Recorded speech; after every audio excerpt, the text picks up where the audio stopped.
cool. Hello everyone. I'm building a castle for Anya. She's over there.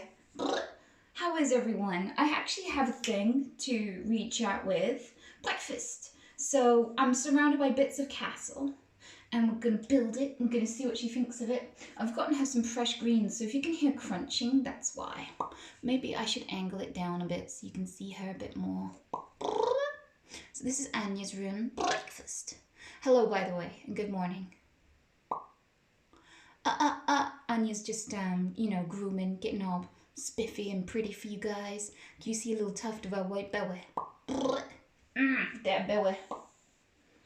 So yeah, good morning. I'm just gonna grab chat. Consider yourself grabbed.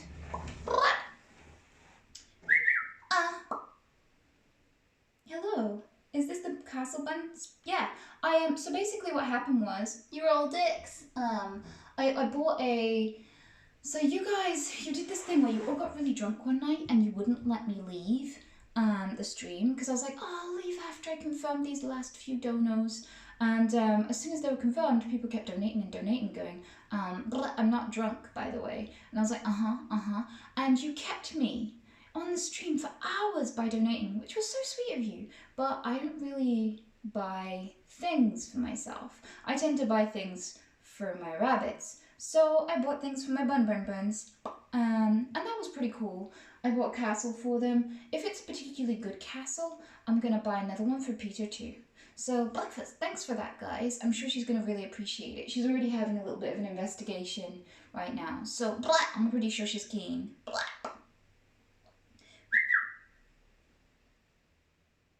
Anya went into hiding. She's like, you can't see me. So, I am wearing my special leotard under my clothes so that I don't flash you guys. And I am ready. Super, super ready. Am I building Peter 1, 2? No, not unless this one's particularly good. If it is good, I'll get another. Because it is pretty expensive and it takes ages to come over from the United States. So, get fucked. I wanted to make sure it was good before I got to. So I'm just gonna grab the stuffs, the instruction manual. What color? Wow. What color now?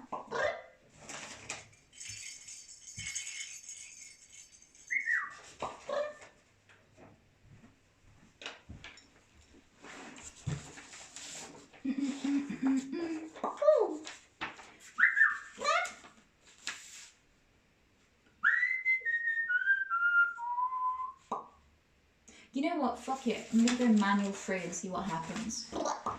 So I'm gonna make the littlest one first because it seems like the least complicated.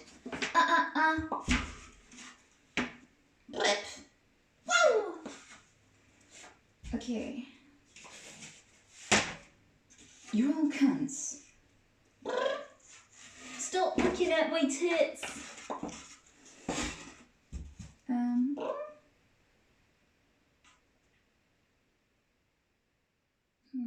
Breakfast.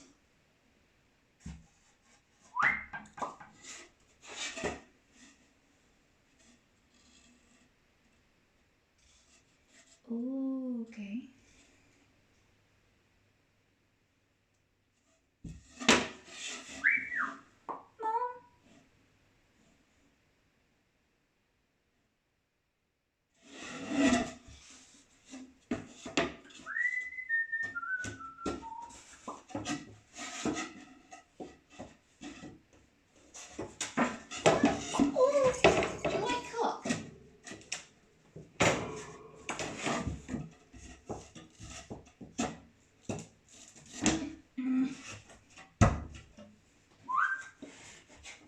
Force. Okay, I definitely want some dip. Oh, okay, that makes a lot of sense. Okay, Tulmark.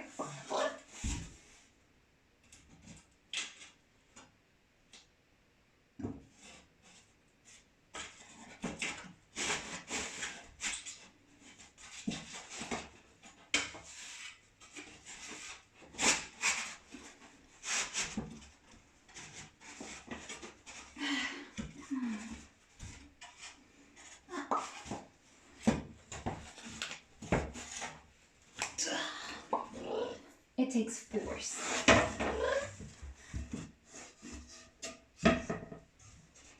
Oh dear. I may have miscalculated somewhat.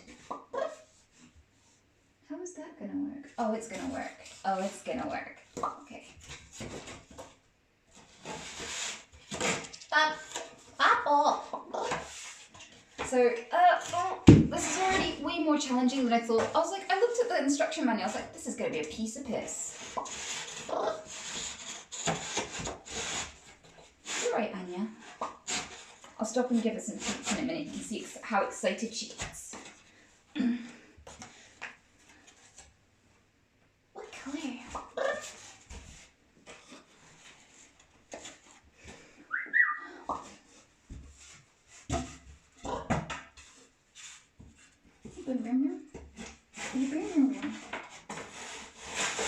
She's a spicy cunt.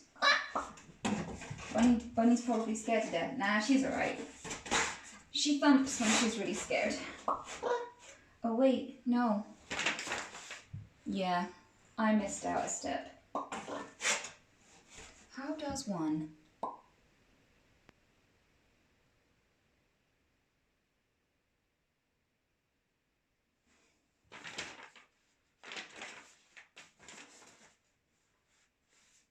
Okay. So, I put this on a little bit prematurely. And that's back on. Hard.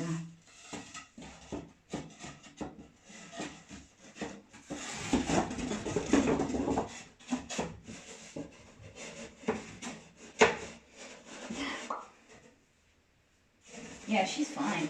She's curious, but she's fine. Trust me, a mother knows.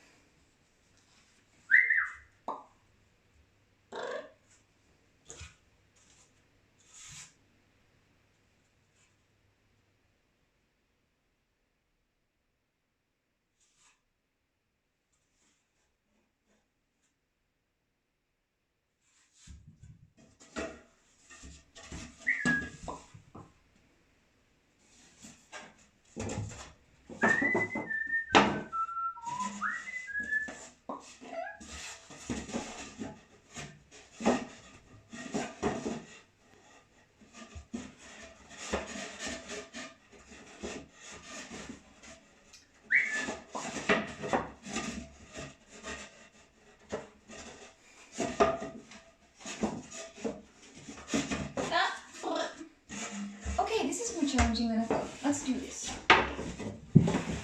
Oh, there was a little thump. She's concerned now, but she'll be okay. She'll come over and check in on me in a minute.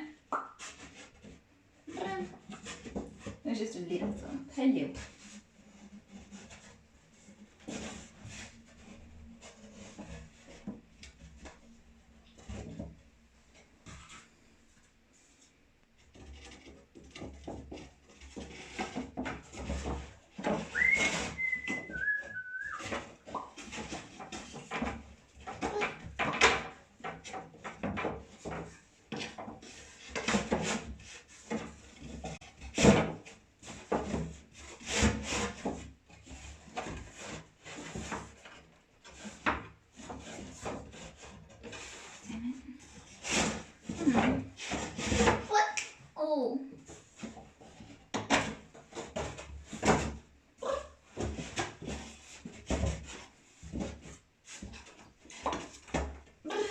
Press 1 for butt fun.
Okay, this is not made to be easy. I'm gonna say it.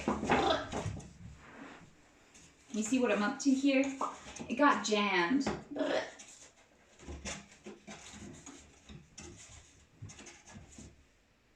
Hey, Brim Brim Brim. I think we need to start over. Rabbit silently judging. That's what they do best. That is literally what they do best.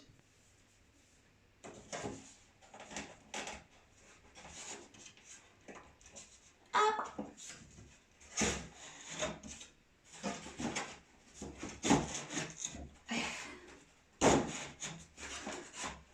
Ah, there we go. Oh, come on. Come on. There we go. There we go.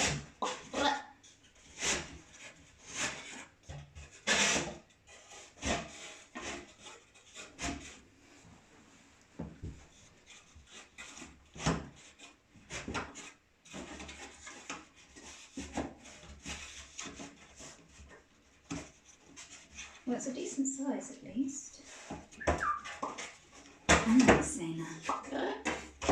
But the middle part just fell off. And we can't have that because she needs to run around in it. Ow! Okay, I might just trap my thumb.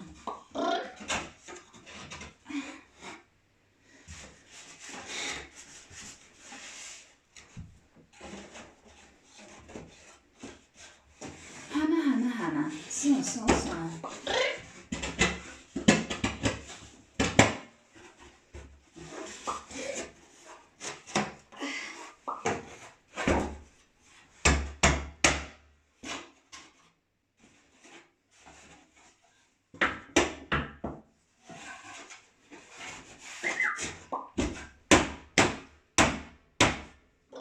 Sorry, headphone users. You're all sluts.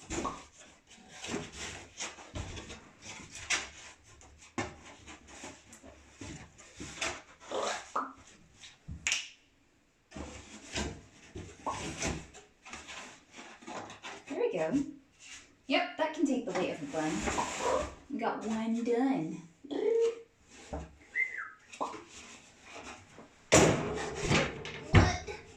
Okay. How you doing, Bum Bum Bum? This is Anya, by the way, for those of you who haven't met her before.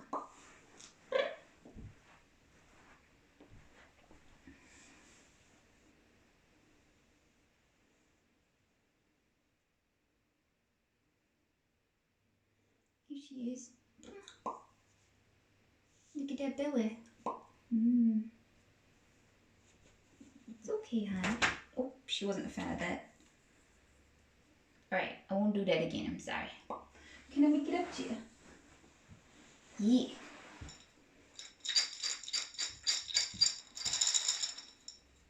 Yeah. And suddenly she's my friend again. There it is.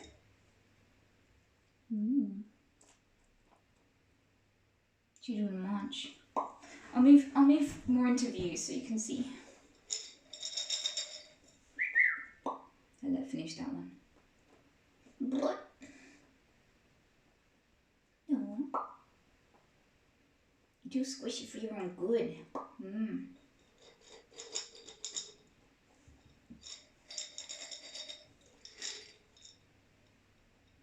Face this way so they can see you munch. Face this way. Hey, come here. Let me just budge you a little. There you go. Perfect. Absolutely perfect. Ah! She's a slut.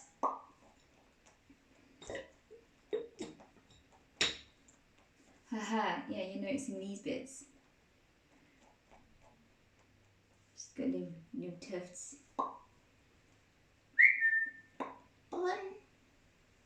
Hello, baby girl. Hello, baby girl. No, there's no more.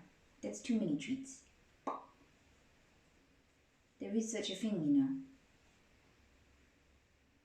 know. She's gone into the loaf position. This is a bunny loaf. This is when they're getting the loaves. Do you like cock? She likes cock.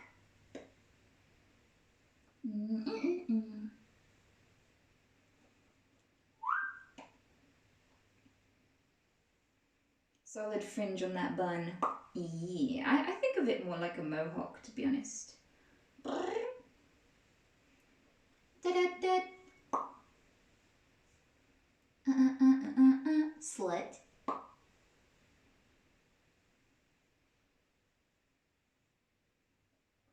Can I earthquake ya? Earthquake ya. She just takes it. She's in the love position now. She's in the zone. This is how you love a bun.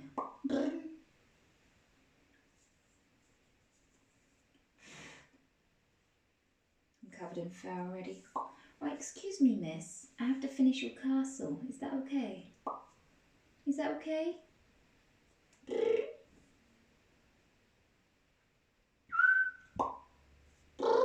Could you not chew that wire, please? I need it. She's eating, chat. Yeah, you go away. Go away. Yeah, that's the castle. She's exploring it. That's cute. Yeah, she likes it. Okay, so this one next, I think.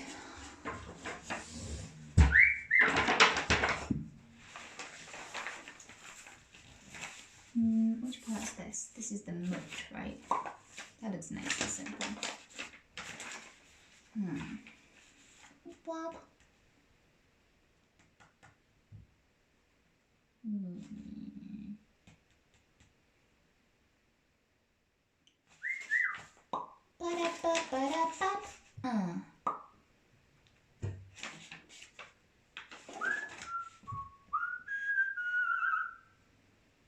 Okay, so you put the roof on first, and then you slide it down onto the other side bits, and then you slide the under bits onto the under bits. Okay. I can do that.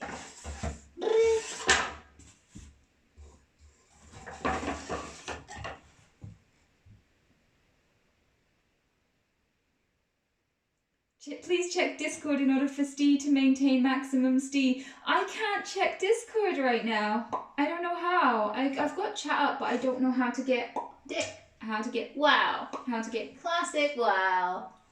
How to get chat up. Reap. How do I check Discord though? She's helping herself to the treats. Wow.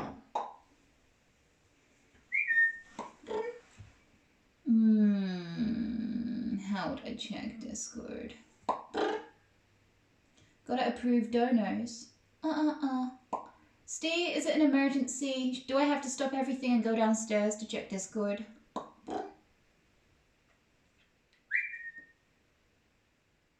What?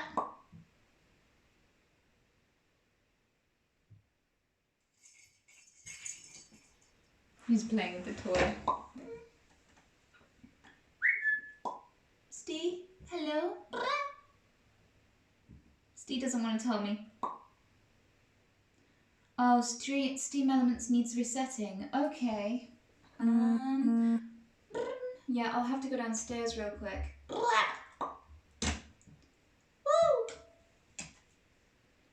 So I'm gonna leave you alone with the rabbit. Hopefully she doesn't cause too much trouble while I'm gone. I'm gonna take the... She'll chew these if I leave them in the room. I'll be right back, okay? Mama!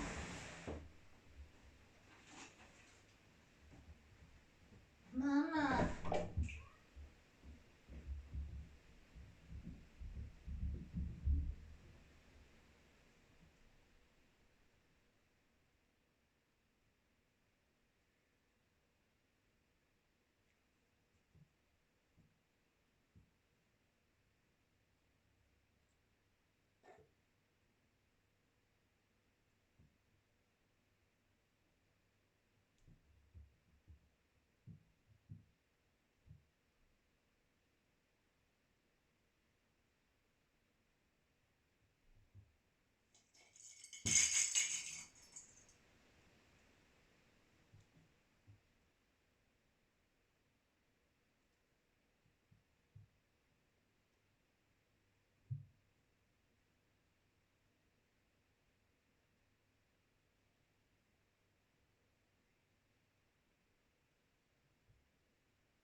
Fancy that.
It's a Harry Alice mat.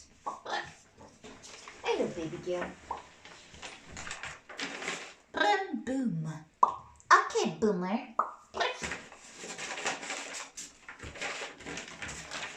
And I'm back. Hello. Let's do this. Let's build the rest of the castle. Okay, so I'm putting the I'm putting these in the top.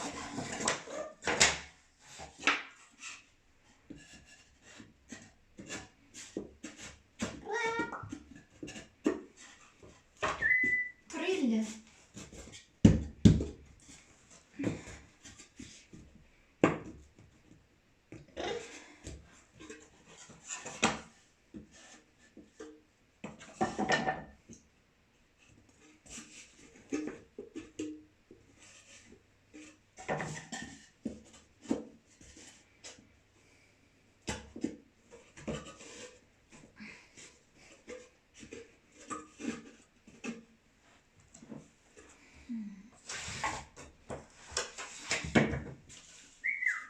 Where the floof?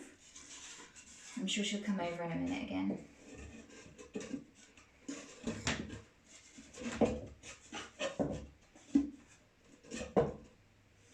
Do you even lift, bro?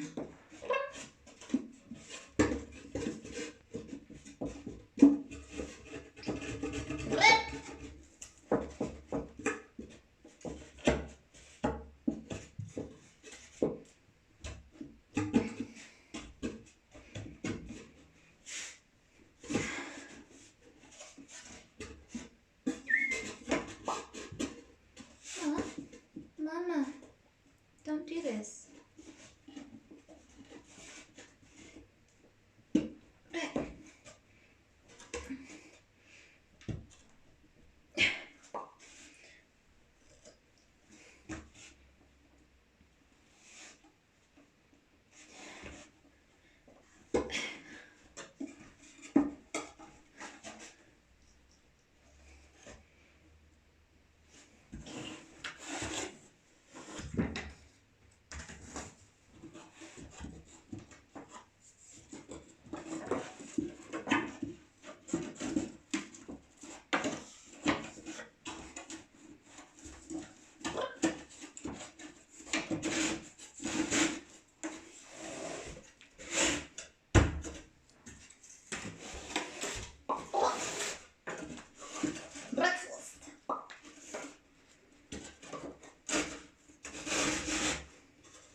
Look at that, she's neat.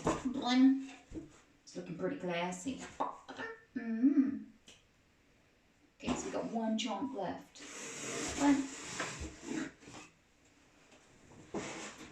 How does this one go? In your eye.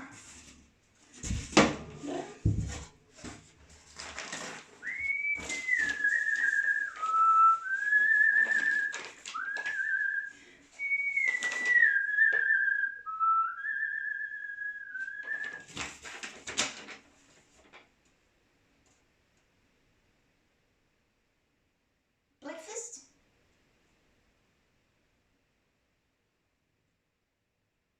Yes, I know there's a spider.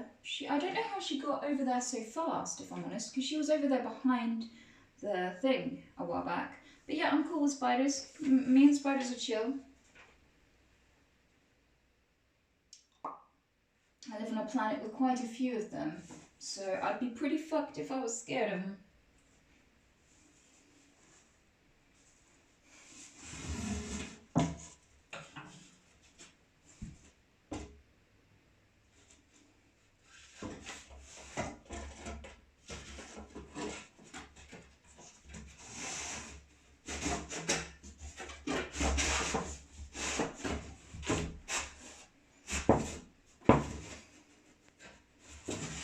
Pick it up with a piece of paper and put it outside. Why? She's probably going to find lots to eat in here.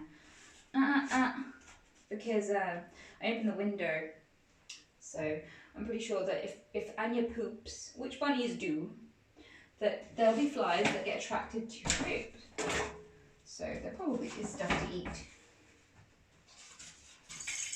So I'm fine with her chilling in here.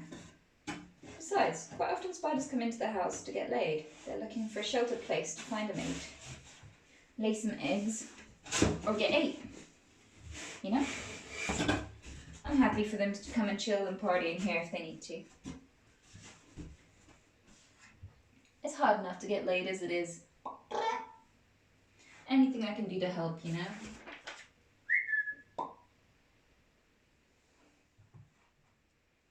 Wait.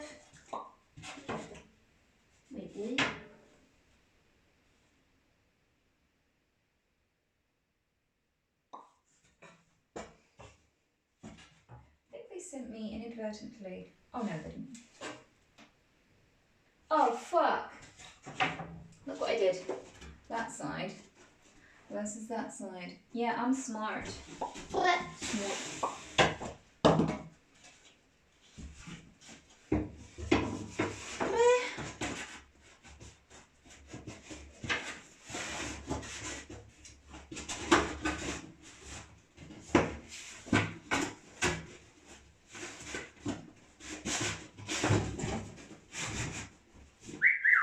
Mama, your mom.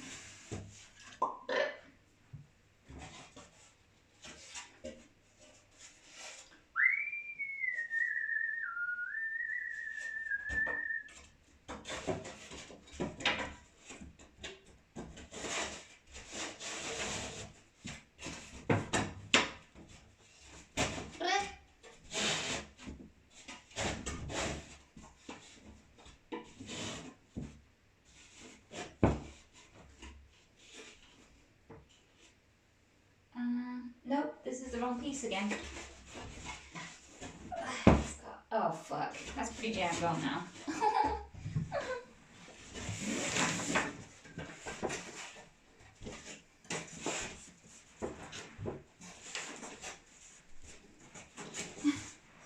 Fuck. No! Maybe I need a technical difficulty screen.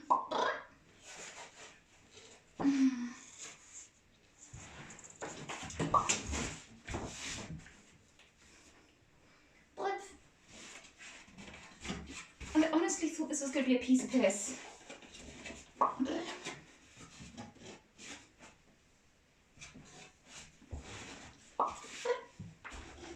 Please?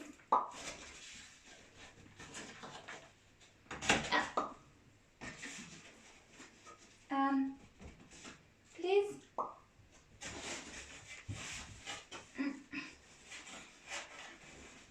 Please? Fuck.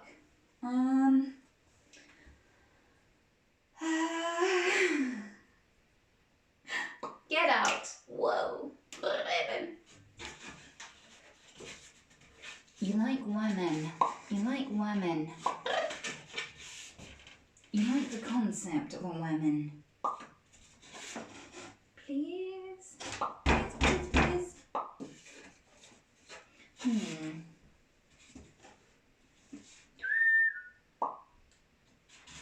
Maybe if I...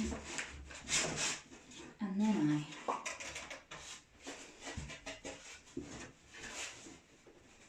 How? It's like it's glued in, but it's not.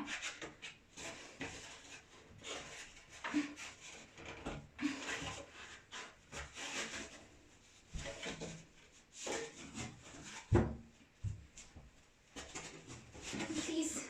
I'm scared of breaking it. Anya, could you help? Yeah? She's looking at me like, what the fuck are you doing, human? Your mom. Don't look at me like that. She is sexy.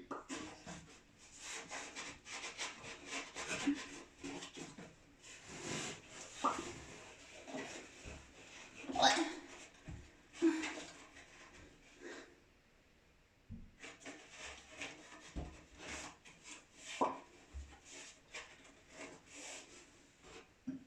Anita gets trapped in castle. The castle's trapped in castle. It's just like not undoing. Please, I need an undo button. I need like a control shift or whatever it is. Like in Photoshop where you can just undo the thing you just did. I need one of those. Alt F4. Fuck. Okay.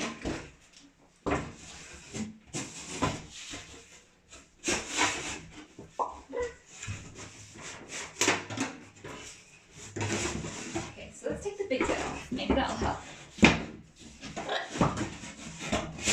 Wow, I'm retarded. Oh shit! Oh shit! Shit! Shit! Shit! Shit! Shit! Shit! Shit! Shit! Shit! Shit! Shit! Shit! Don't break! Don't break!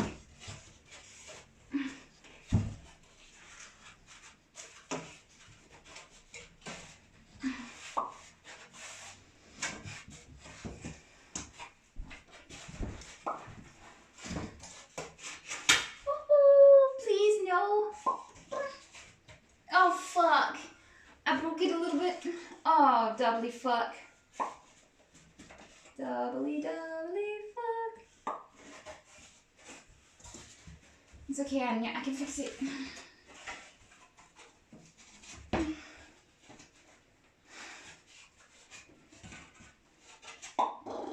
I can't fix it. It just will not come up. Please. Oh, hello. Ah, there we go.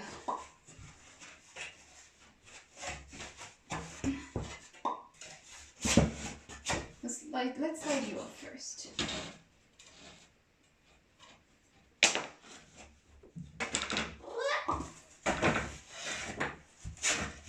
There we go. Well, that was a disaster. Let's try that again. I'm gay now. Whew.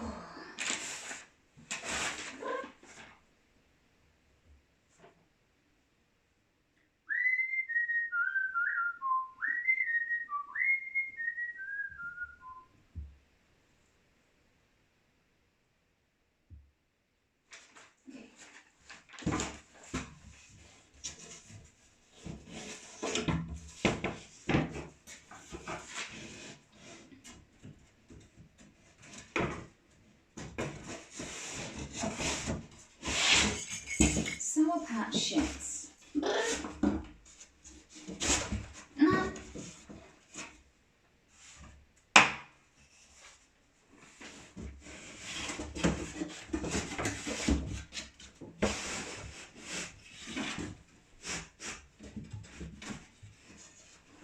Okay, I'm gay now.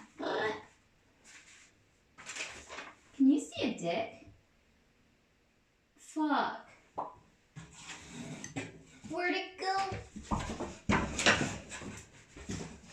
Anya, I swear to God, if you chew that, I will chew you. Oh my God, that sentiment goes, especially if that wire. Please no, please no, please no, please no. please? No? Okay, thank you.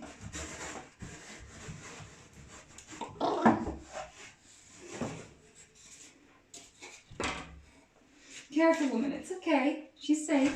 She's very, very safe. I appreciate your concern for her, though. I like people who care about bunnies.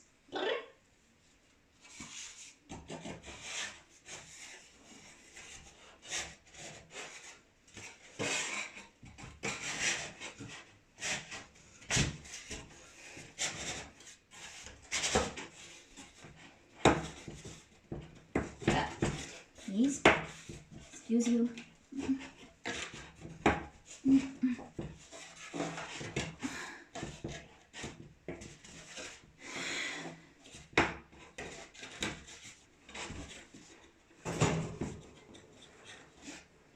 She's loafed over in the corner. Mom!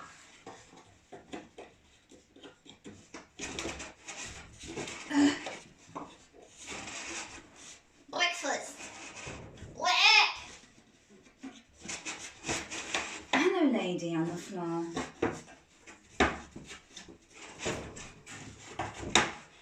Don't stop fucking. Fuck some more.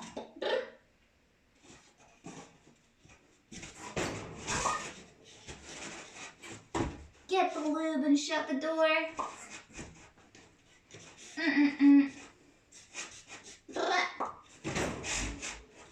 Charge you.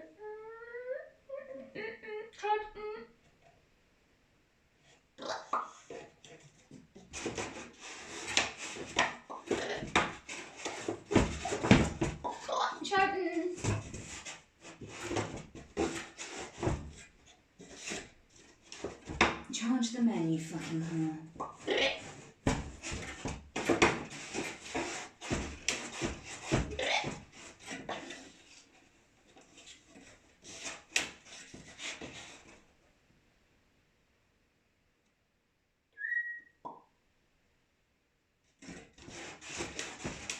This is not as simple as it looks, okay? It keeps getting stuck on bits because it's not perfectly cut.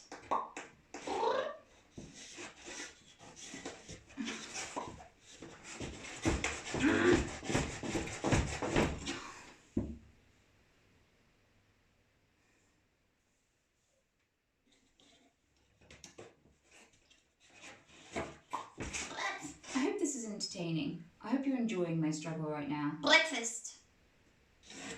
I thought this was going to be nice and easy. I was like, how on earth am I going to do this for very long? Like, I've got like 2 or 3 hours to fill.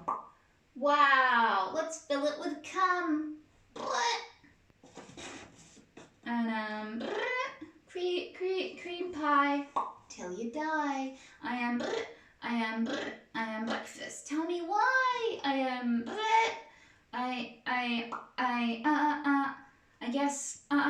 I guess it's good that we're struggling because this is content, right? Content.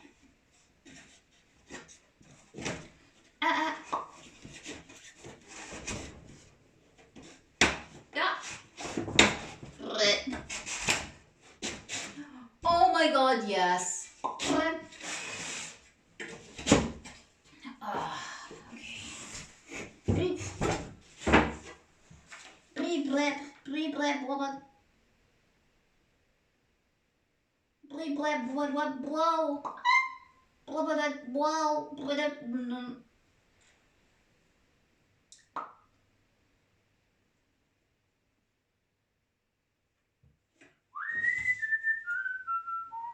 Where the fuck does this go?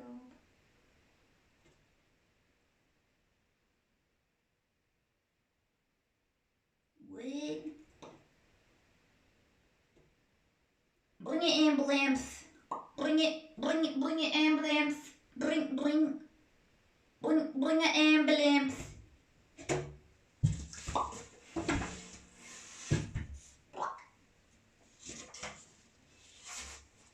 I understand now. This makes literally no fucking sense. This is gonna be impossible. What?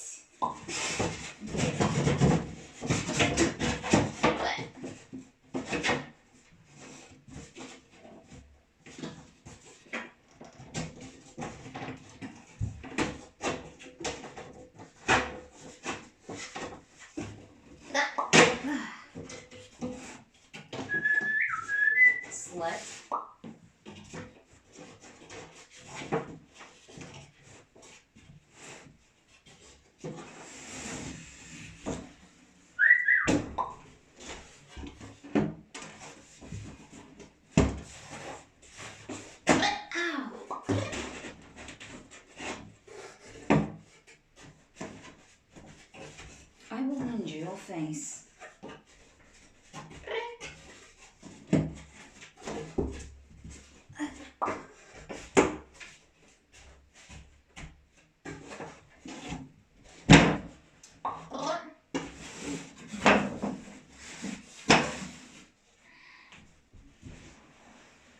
Oh, that's wet. Okay, I've got a wet patch on my ass now. I spilled some of the water when I moved it.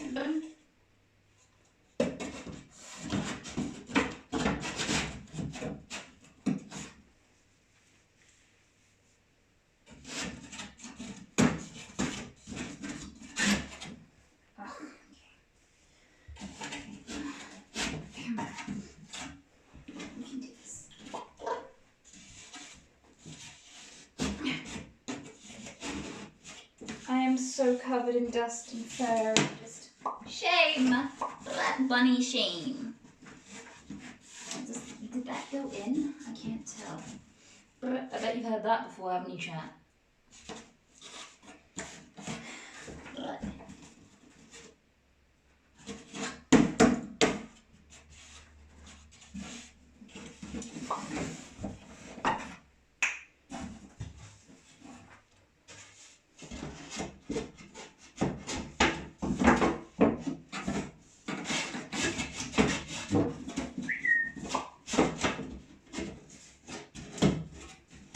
Pepe laugh. Downward pointing finger. Pepe laugh. Downward pointing finger.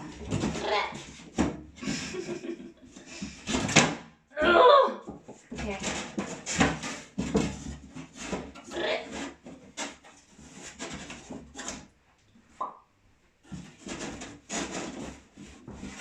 Anita's just so disapproving right now.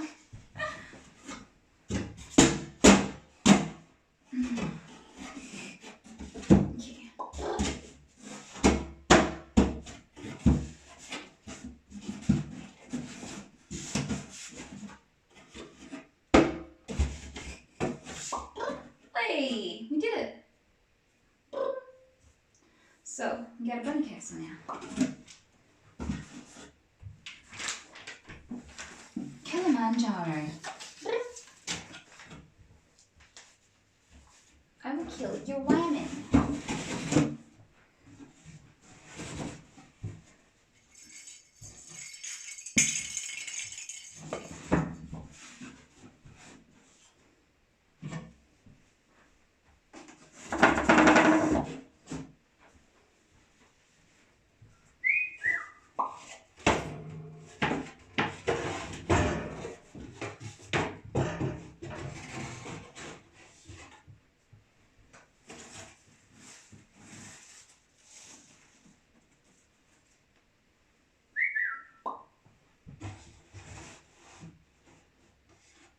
There we are. Castle.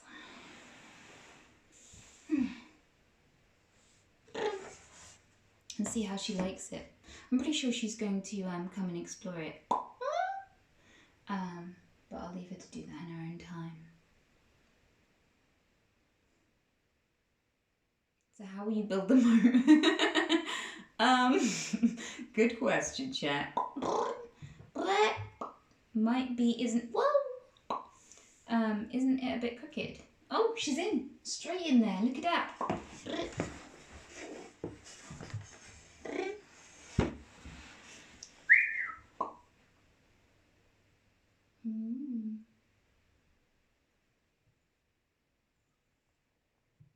Looks good. Yeah, I really like it. Oh, she's coming out the front door. Oh no. I think she really likes it. She's straight in there.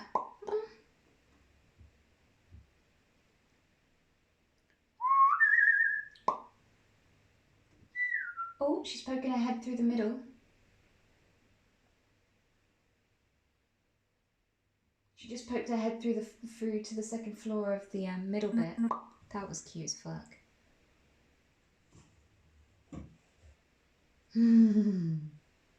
Yeah, she's oh. This is adorable.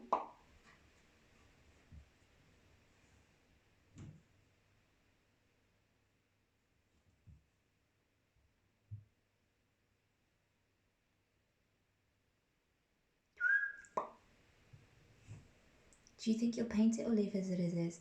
I think I'll leave it as it is because paint can be toxic for rabbits.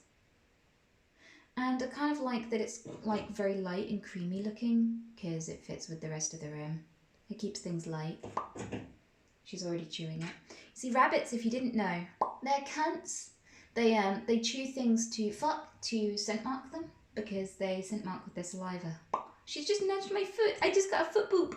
It felt like a little high five. Hey, can I have another one? Can I have another one? Can I have another foot boop? Hello? Oh. Okay. Boops denied. So that's where they chew, huh? Well, for a couple of reasons. One is they chew to scent mark things, but they also chew to screw with you. Well, that too. They definitely go for any essential wire. They also chew because their teeth are constantly growing and they need to wear them down, otherwise they grow too long and start growing through the roof of their mouth and kill them. So they need to constantly chew things like bark in the wild in order to wear down their teeth. You see, if you had the kind of teeth that we had, where they just fall out and, you know, don't grow back, then they'd be fucked because they're constantly eating things that wear away their teeth, like hay and sticks and, you know, that sort of thing. So, breakfast. So it's partly they chew hard things to wear their teeth down, and the other is to scent mark. And if the gimbal wants to comply, we can watch her in there. Look at that. Look at that little squish. That's a button. Say hello to chat, Anya. Hello?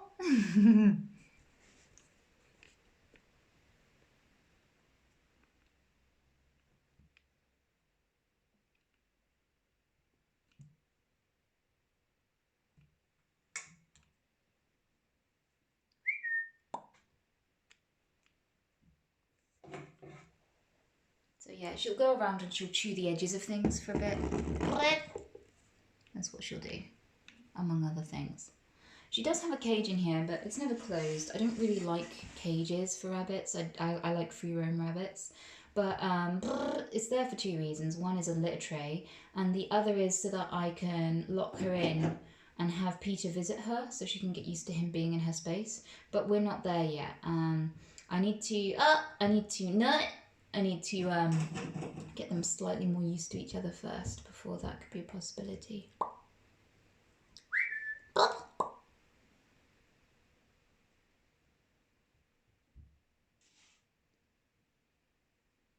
None.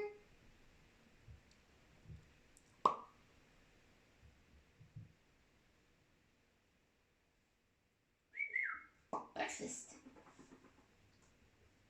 Excuse you, what are you doing? Are you destroying the carpet again? Please don't. The landlord might watch this and then I'll be in trouble. Oh! I don't know if you can see her little face. Oh, that was so cute. I love her chubby cheekies. She's got chubby cheekies. And like, when she puts her paws over things like this, and these big squishy cheeks just resting on things, it's just so cute. Oh, she's found, she's throwing this around.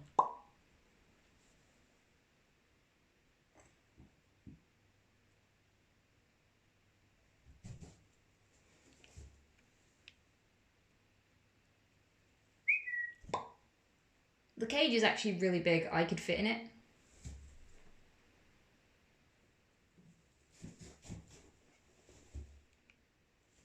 Could you stand sharp, please? This is like poop shot.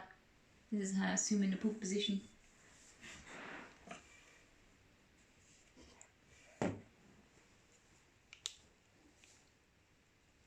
That's her poop corner. She's currently eating her own poop. So she's eating her seagulls, which are these rather blackberry looking poops. She'll eat them straight out the chamber. They're all soft. You see, the hard round ones are the ones that are finished and fully digested. But she turns into this quivering little circular ball. Yeah, you savor the taste of that. Lick those lips. Yeah, is that good poop? Is that good poop?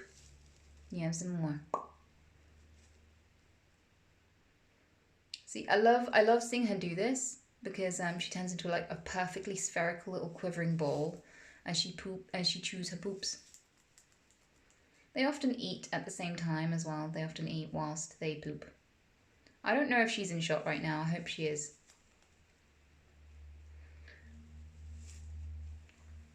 But yeah, they not only eat poop, but they also like to eat whilst they poop. So if it's not a re-edible poop, if it's one of those hard, round, dry ones, they will breakfast. They will actually just sit there nomming whilst they're pooping, multitasking, you know. So yeah. Hello, baby Q. She's poking her nose through the cage bars, being all cute.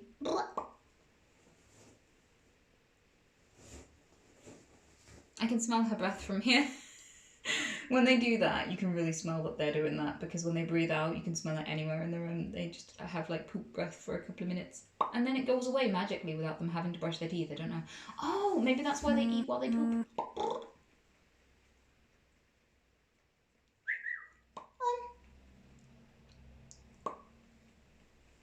So yeah, this is the castle.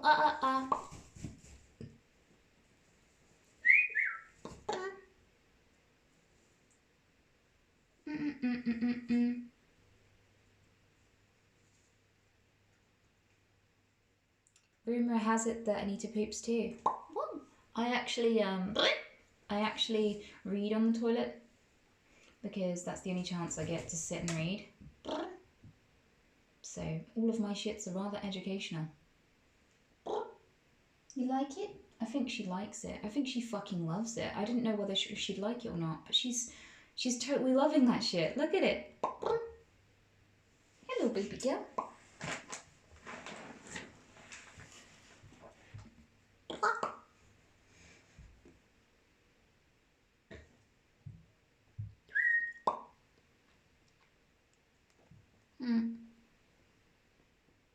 Do you care for any carnivorous animals? No, that would be ridiculously risky, given that I mostly have prey animals in the house.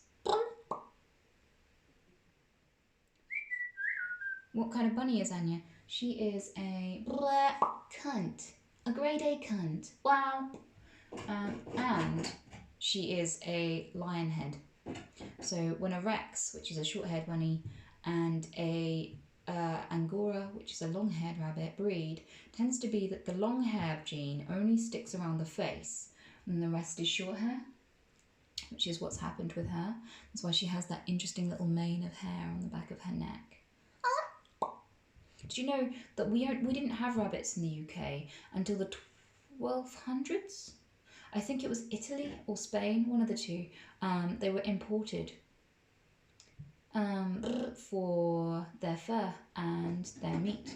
So they're not actually native. I didn't realise that until fairly recently. I can't imagine, Britain without bunnies. They've become such a fixture.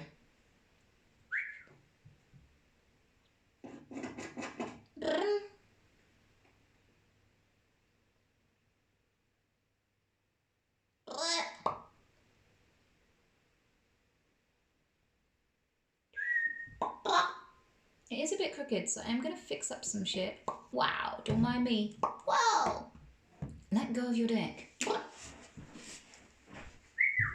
So, like... Yeah, there we go. And then it's a bit crooked over here too.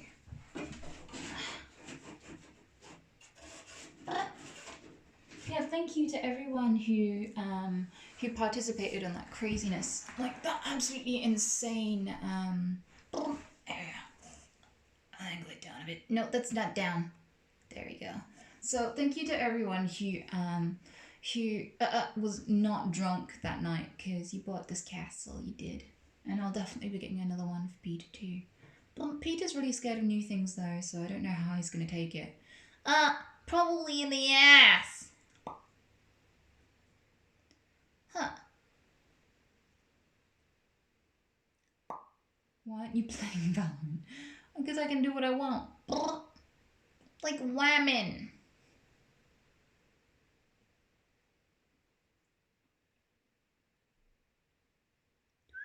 Do you want to cheat? Oh, am I behind on this one? What, bub? Hey, bub. Oh, for those of you who can't see, she also has like a little bunny bed. Look at this. and she sleeps on that. It's here in this corner, that's where she likes it. If she flops on it, I'll show you guys. But she does, she sprawls out on it like properly. She loves it, and she loves to groom the fluffiness on the mattress.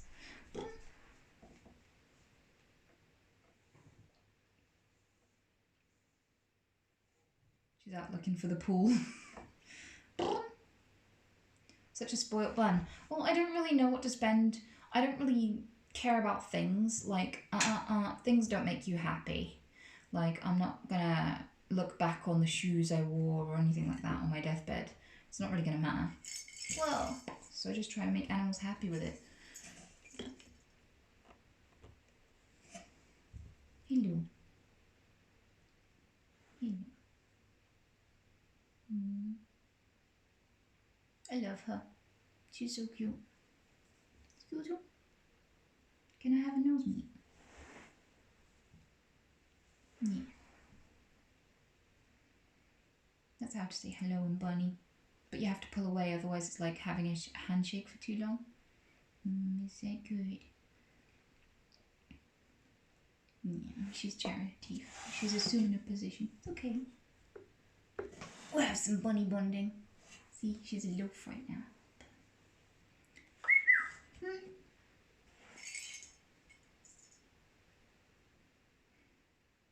She's very beautiful. I agree. I love her little nose because it's like a little white V in it that flashes every time she breathes. It's so cute. Breakfast.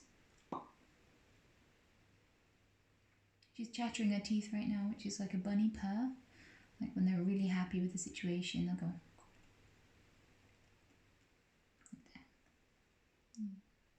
And it's especially cute when she does it because her little cheeks go round and round and round as she does it.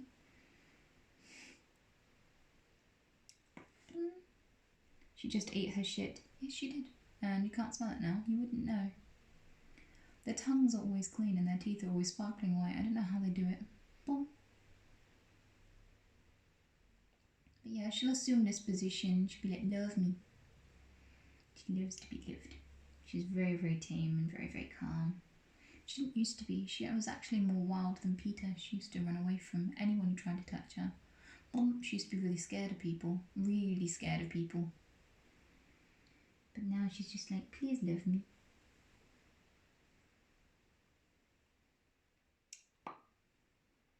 Oh, is this your carrot? You shouldn't ever give rabbits carrots. Or if you do, you should give them like about a teaspoon's worth of carrot. Because they don't eat root vegetables in the wild. It's too sugary for them. Traditional carrot, like the bright orange carrots we have today, are not good for bunnies. It's actually a bit of a legend, a bit of myth. So like Bugs Bunny has a lot to answer for because a lot of people have given their rabbits the runs and killed them by overfeeding them on carrots.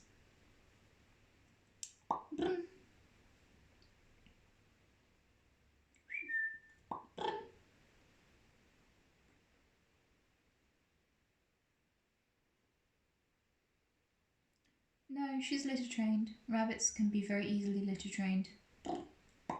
Luckily. Do you like conch? I like to earthquake them a little bit, just nudge them. I don't know why, it just makes me happy to wibble them a bit. Wobble, wobble, wobble. They're always very passive about it. They seem to let me do it for some reason. Don't know why.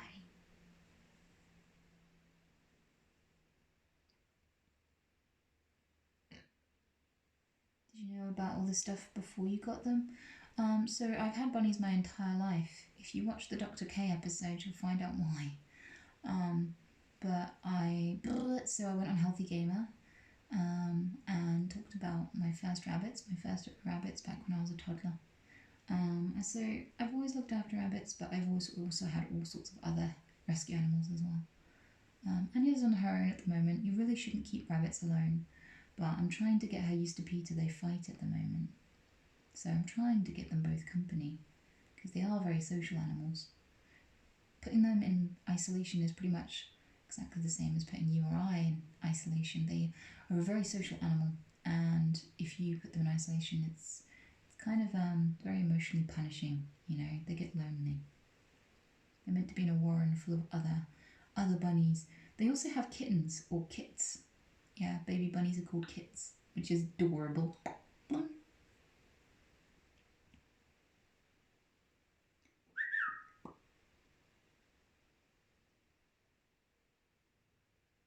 What's a rabbit's life expectancy?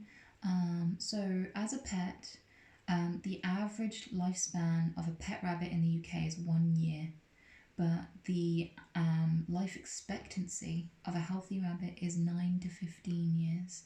So that puts it into perspective just how shit we are at taking care of them in the UK, and how a lot of people don't actually know how to look after them properly. Boom. All of my rabbits are rescues. I don't buy from the pet industry.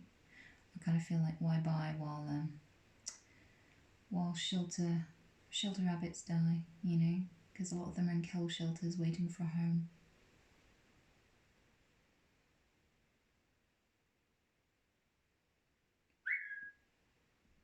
Do you ever plan on letting them breed? No. I mean, if you get them from a rescue shelter, they're often neutered long before you get them anyway. But I had her neutered myself because I didn't get her from a shelter. I got her directly from someone who was keeping her in really bad conditions.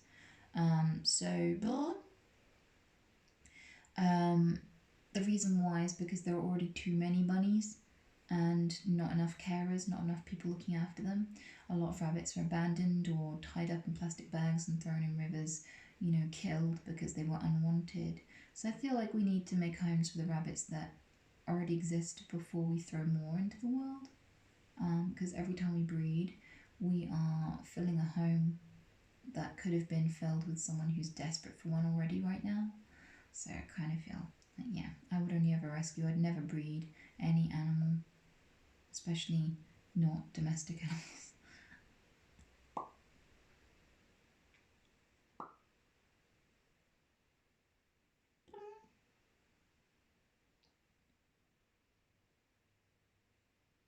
She just really loves attention. That's what she likes.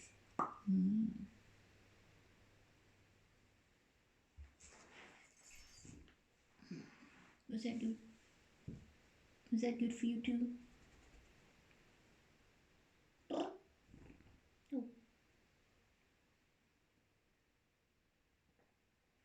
I love her.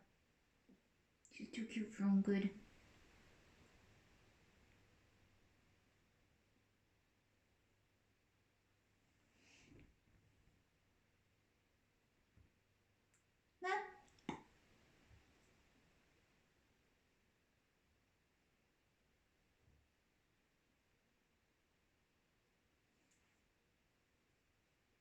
I love her.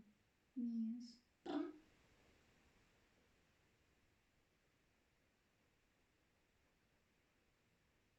She's licking the carpet because she's weird.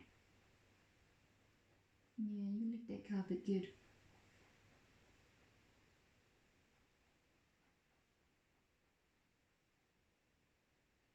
That is a good looking squish. Hell yeah, it is. Hello, therapist. We made the castle. She really likes it. This is the thing. I can make her lick the carpet. Let's see if I can reposition her so you can see. Would you mind facing this way a sec? Oh, I'm sorry. I think I offended her. Okay. I'm sorry. Sometimes she lets me reposition her, and then I tickle her back, and she starts grooming the floor.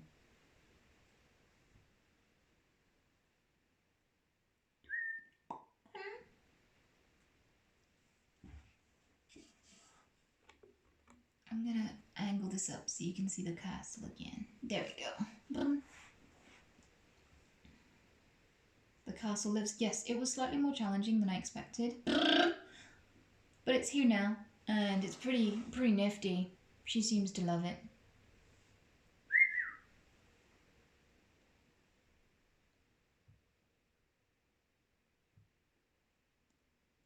24-hour bunny cam. She will chew the wires, so I have no idea how to get a wire through that door without it being reachable by her, or doing some drilling, which the landlord wouldn't appreciate. But yeah, I'd love to be honest. Ha! How many animals did I rescue? Probably Probably a couple of thousand by now. Definitely several hundred rodents at the very least. And then there's been all the other species that I've done rescues for, fostered, cared for. And if you count the ones that I moved from place to place, wild animals that I helped and didn't take home, then I fuck knows. Too many to count.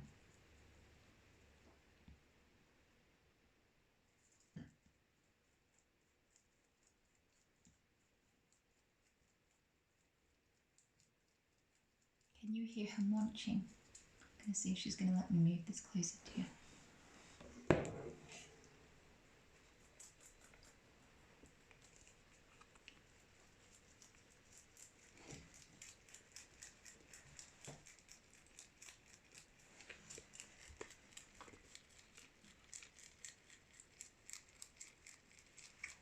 Can you see that, chat? Let me know. Is she in view?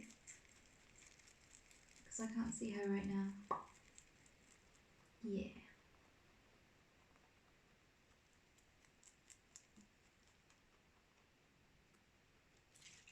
How often do you get bitten or scratched or hurt by rescues? Not that often, but often enough that my hands are very, very scarred. I've got a lot of bite marks and things from wild animals, that's for sure. But it's still really rare. Loud muncher. I'm glad you can hear her munching. I love that sound. It's my favourite sound. You fatty McFetfit.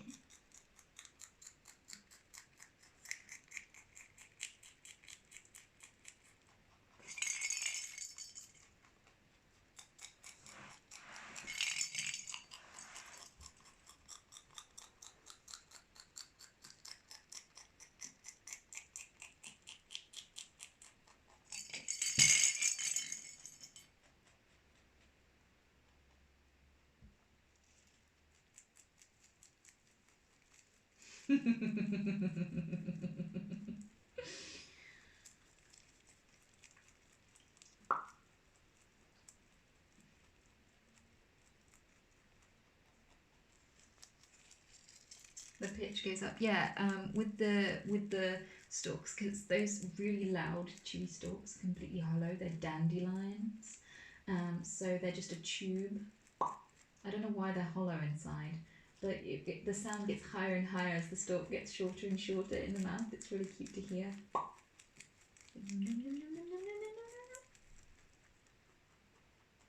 But yeah, when I first met her, she was living in my ass.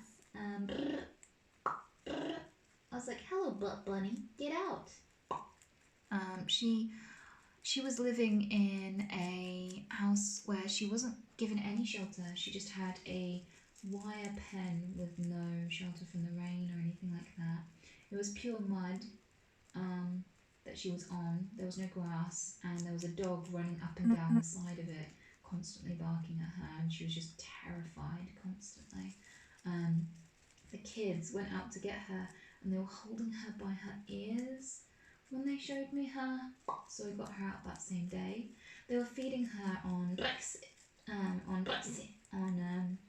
on this kind of food that kills rabbits really fast. It's like this fruity muesli that smells really good and has bits of dried banana in it and stuff, so people think, oh, they'll love that, but it actually fucks with their digestive system and kills them really quickly. So I'm really glad that I got her, but she was terrified of people. She wouldn't let anyone touch her or stroke her, and she just kept herself to herself. She'd always, she had the run of a garden. I used to have this back garden where she'd just be running free all the time with Nudge, and they fell in love eventually, although they really didn't like each other at the start. And yeah, I miss the good old days where I could look out the window in the morning and see them hopping around.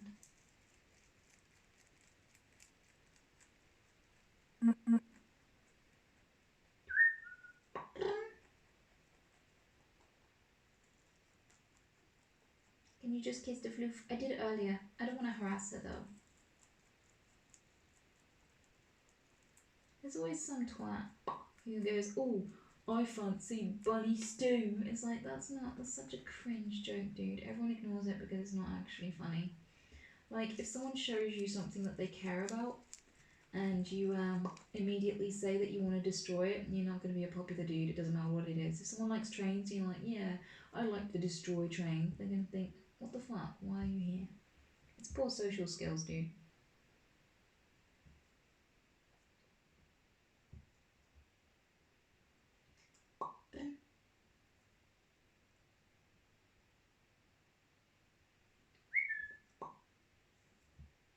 How long did it take for them to get used to each other? I think it was like a few months with Nudge and Anya, but with Anya and Peter, it's taking even longer. Mainly because of Peter. Oh shit. No, that's not edible. Blizz. That's not edible. That's not for eats. It's a bit cardboard. But it had some print on it. Anything that's printed, anything that's got ink on it, can potentially kill animals that chew it, so you don't want it. There we go. Get the castle in view.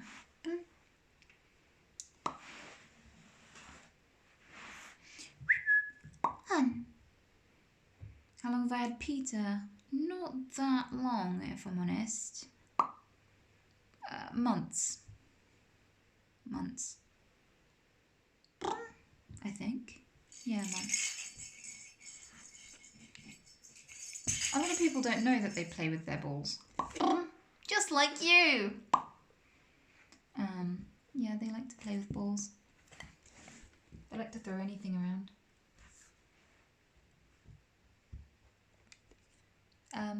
Mind the gimbal. Mind it. She's looking for things. She's in a destroy mood, I can tell. You just want to cause havoc, don't you? Look at that tail.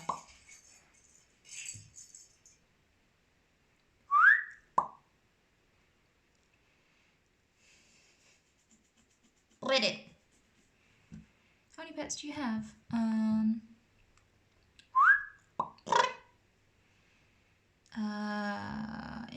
Here in this house I have 6 sticks and 2 rabbits, which is actually a really low amount of animals, really low for me.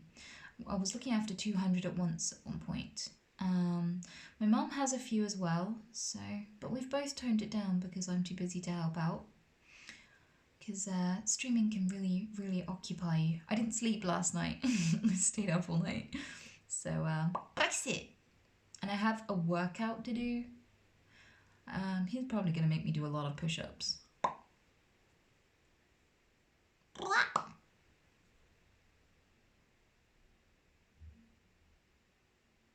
Stick insects.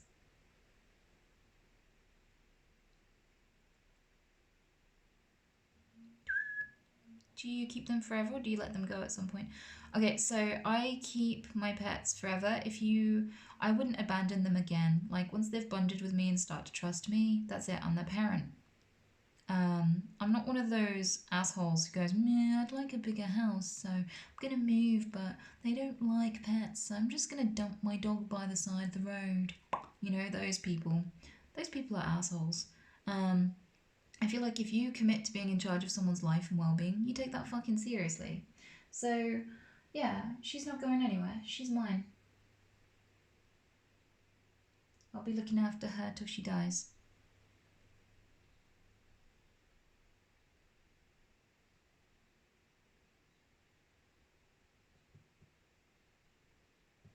But yeah, you should never release domesticated rabbits into the wild. They'll just die.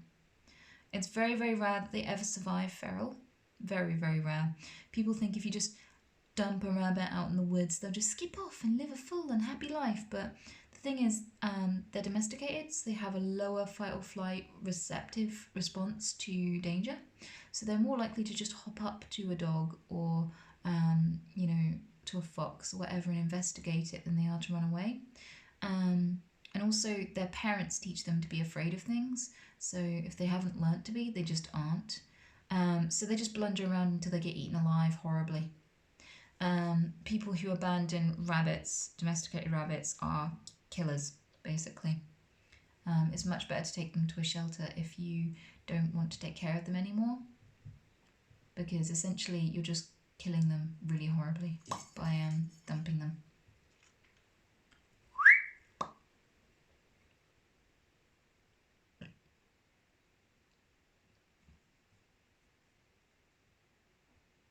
I mean, oh, she did a flop. That's so cute. All rabbits die in the wild. True, but most rabbits that have lived in the wild know how to survive at least a little while out there, whereas these animals don't. So you're essentially just feeding them to a dog in the first day. And the thing is, like, if you want some perspective on how wrong that is, imagine I took one of your kids and just fed it to a lion and went, "What? It's nature." Like, if you care about someone's well-being, you don't feed them to a wild animal, you know?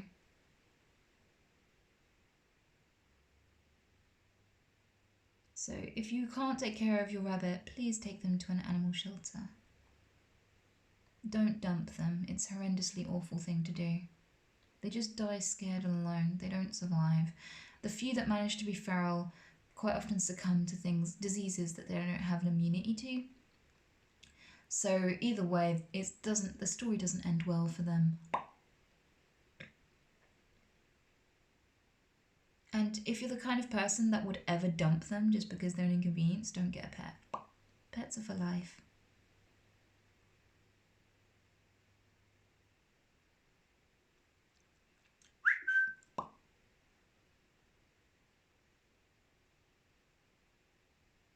I read somewhere that rabbits only flop when they're 100% relaxed and comfortable. This is true. Oh, actually, no. When they're hyper stressed and hyperventilating, sometimes they flop. But it's very, very rare that they get so scared that they just collapse. It's alright, Anya. She's investigating because she's like, "What are you doing? Getting a better view of that boa."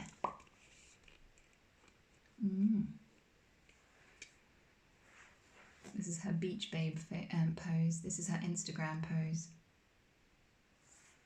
Is she completely in shot? Or is she like cut off at all?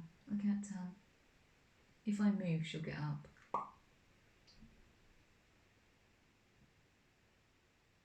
One. Full shot. Ah, yeah.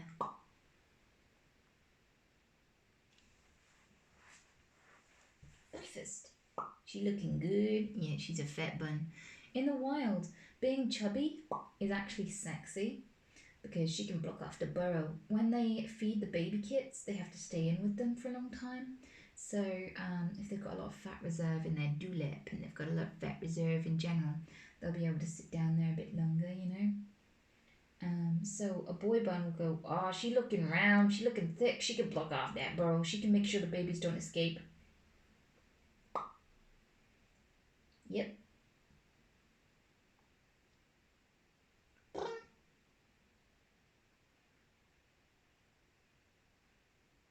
I wish being chubby was sexy for humans too. Depends on the human. There are plenty of humans who are into a larger specimen. That is definitely a thing.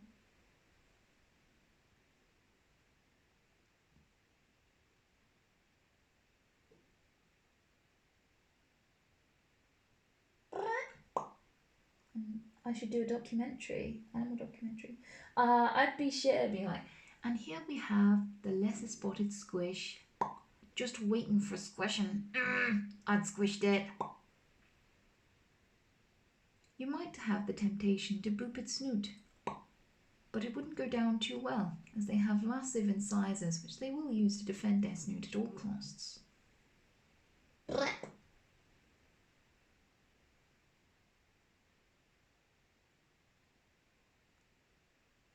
she eat a lot? Yeah, they have to constantly eat, so they have to have constant access to hay, fresh hay, some food, some pellets every day, but not very many, and as many dandelion leaves and things like that, roughage as they can get. Freshly trimmed grass is actually really toxic to them because grass secretes a chemical when it's been trimmed that increasingly gets more and more toxic. So you shouldn't trim grass for rabbits, but you can give them breakfast. You can give them dandelion leaves, parsley, mint, things like that. They love it. So I give her fresh dandelion leaves every day. and Peter. Quite a lot of them actually.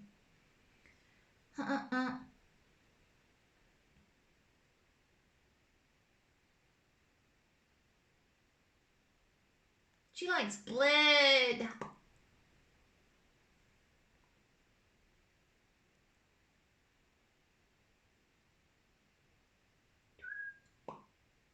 Their digestive system is really delicate, and if it ever stops for any reason, it's called stasis, and it can kill them very quickly and agonizingly. They scream and scream and scream as they die. So, one of the things that can cause stasis is not having constant access to food. Rabbits are grazers, so they need to be constantly, hop, hop, hop, nom, nom, nom, hop, hop, hop, nom, nom, nom. And if they don't do that, if you take the food away from them or water away from them, so they can't access it exactly when they need it, they die. So a lot of people don't know that. This is one of the reasons why rabbits live to about 1 year old on average here in the UK. Because people hear rumours that are stupid and wrong, like rabbits don't actually need water, they get all they need from grass and stupid stuff like that. They basically, quite a lot of people as well, just buy one rabbit and put them in a little hutch in the corner of the garden and forget about them. So they just sit there alone, going crazy in a tiny enclosure. Um, so yeah, a lot of rabbits' lives aren't particularly fun, and this is one of the reasons why it's kind of sad that they're the third most popular pet in the UK. So I've unfucked the lives of quite a few rabbits for this reason. I come across quite a few, even just walking past people's back gardens. Sometimes I spot a rabbit who's been, bought for the kids and forgotten, and I'll go knocking and go, "How much for your rabbit?" sort of thing, and I'll explain the situation to them and why it's unsuitable for them to live that way. But I'll often do it in a really delicate way that doesn't make them feel too guilty and defensive. Otherwise, you don't get the rabbit. You just get sworn at. If you just knock on someone's door and go, "You're treating your rabbit like shit, give me that rabbit," they're like, "Fuck you, what the fuck?" So it does take some Brexit, some violence and theft. No, don't do that. It does take some finesse. There we go. That's the one. Some finesse.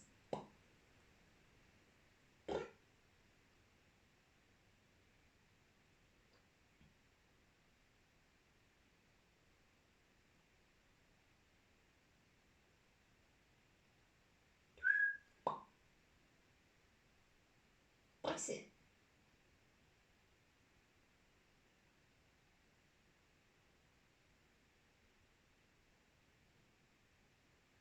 Press 1 for butt fun.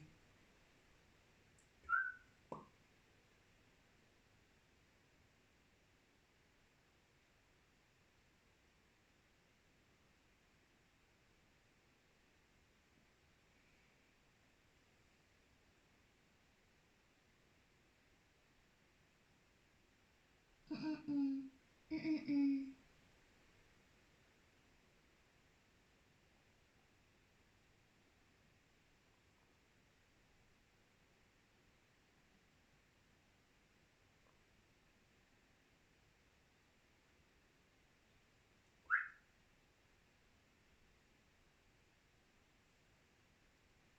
She's so sleepy right now. They do actually sleep with their eyes open. Not always, but yeah, I'm pretty sure she is dozing right now. They have really short little naps.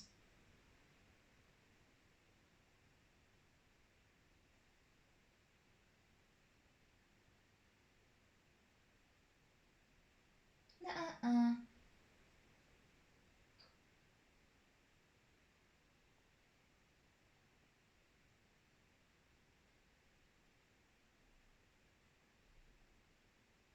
Do you like cock? Then have I got the stream for you. For cock, press 2.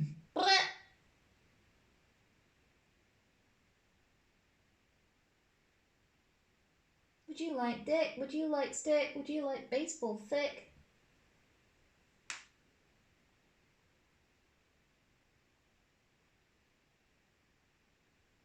What kind of personality does your rabbit have?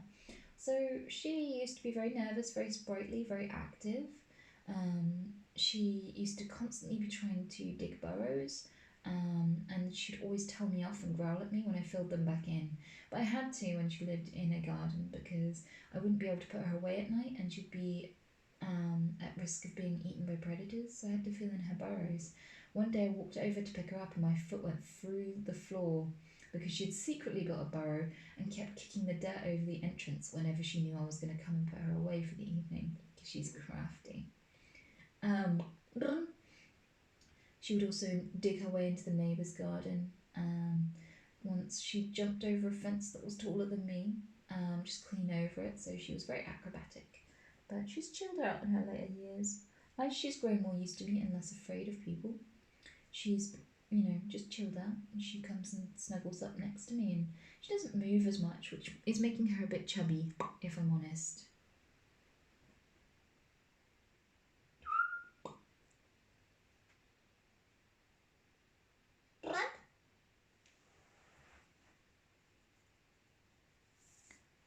I like whamming. Is she still in shot? Is she still in shot? She's a quivering ball right now, I hope you can see. Yep, good. That's her eating her poops again. So yeah.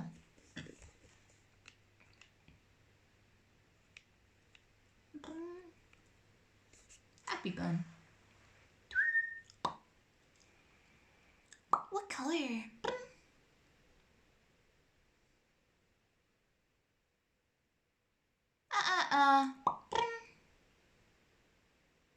What should we name our castle? Yeah, I'll let chat. Best name in chat is the name of the castle.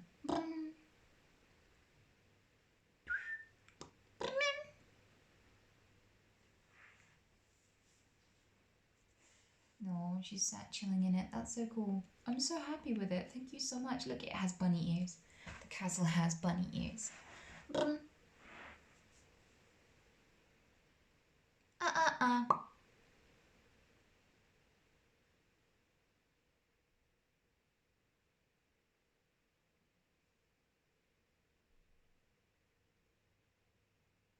Someone just suggested Castlevania.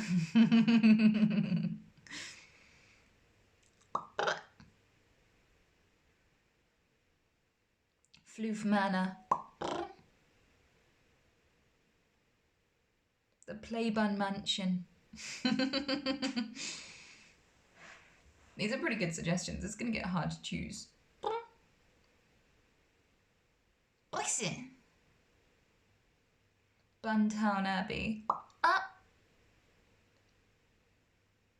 The Bunnington Estate.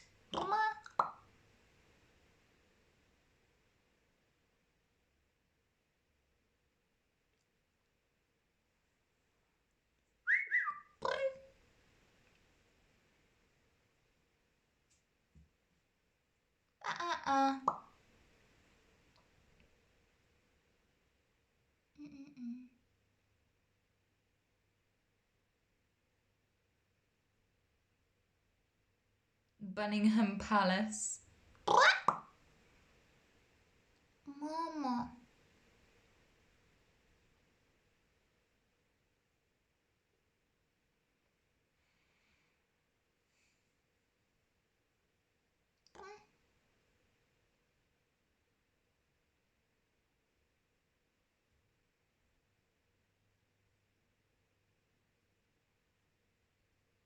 I think it's going to be called the Playbun Mansion. Because that's a good one.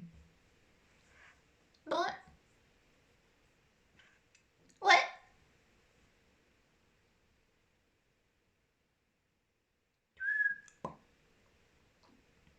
What's it?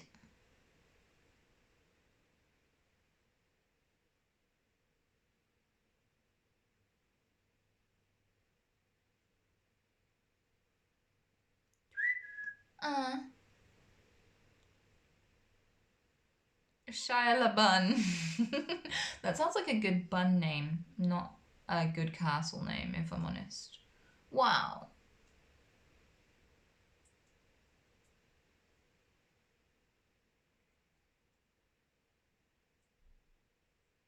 I would have thought you'd have gone with Shia LaFloof. Shia LaFluff.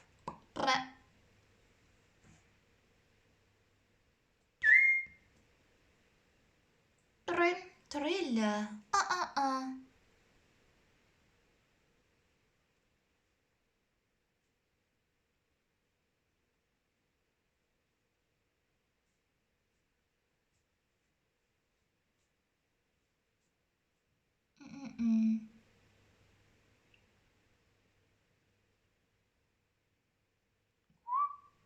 She's really enjoying her castle. Thank you so much, guys.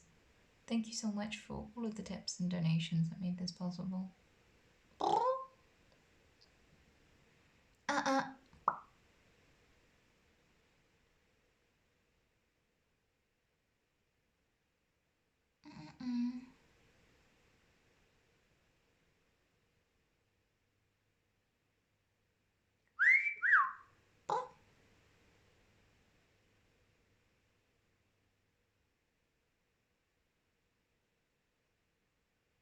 How much was it? For all 3 pieces, it was quite expensive because I think it was like 200-ish, and then it was like an extra 100 in import tax from the US. Yeah, so it's quite a pricey castle.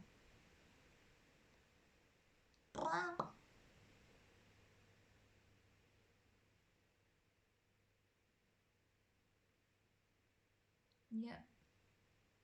But, you know, I don't really have much else I would spend it on. I don't really spend a lot of money on myself, so.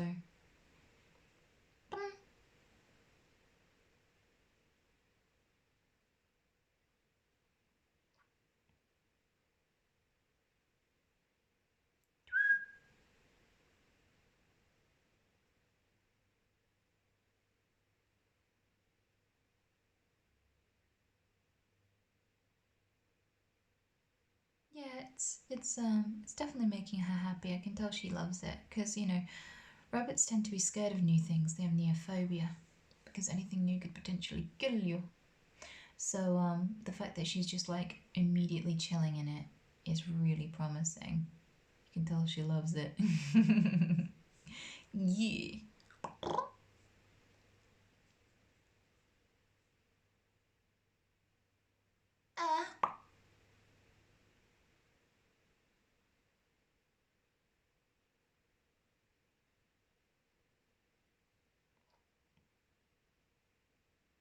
Breakfast.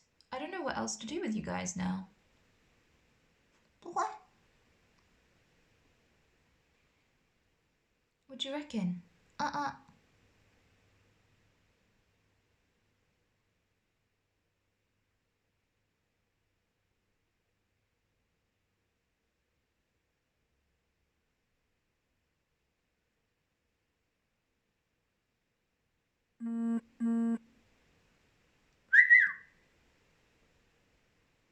What colour? Trev says it should be Chateau Le Flouf.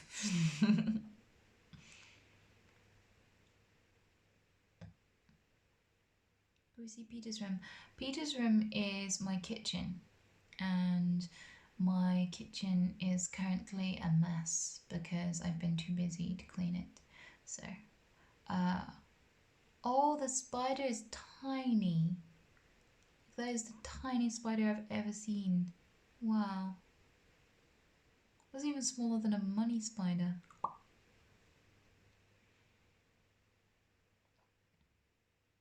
No problem with urine? No, she's litter trained. So no, there's no problem with her peeing at all. The thing with rabbits is you can't punish them because they don't understand what you're doing. They can't connect mentally that you're doing it because you're angry at them for something that they've done previously, and that this thing that you're doing to them now is connected to a thing they did before. So you can't punish them, but so never, never, ever rub your rabbit's nose in pee or poop. Never shout at them or, like, you know, be aggressive towards them. Never do anything to intimidate them. It's pointless. You're just being an asshole, and it doesn't teach them a thing. If you want them to pee and poop in a certain area, put loads of hay in a litter tray, and when they do poop, put their poops in the litter tray with the hay in a corner. And they'll come and sit and eat the hay and do the poops at the same time. And if they sniff it and see it as a toilet corner, they'll repeatedly use it.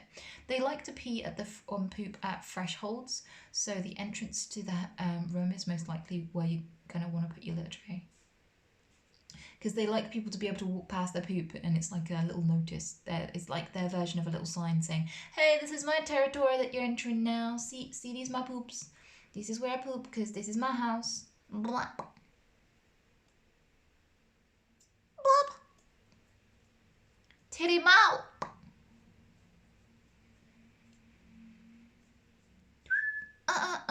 Woo. Poop signals. Yes, they do poop signals. Ugh, my personal trainer is gonna make me do push-ups soon, and I don't wanna. Alright, I really need to pee, so I'm gonna be right back. Hopefully you don't hear me pee. Will I get banned if you can hear me pee? Because my bathroom's really close. I wonder if I can actually pee. I don't know.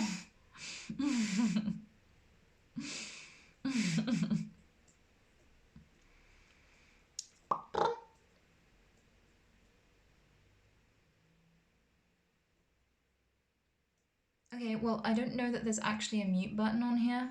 Is there a mute button? Please say there's a mute button. Just in case. Mute.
There we go. Can you hear me again?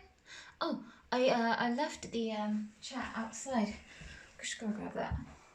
I'm getting progressively more and more covered in sawdust.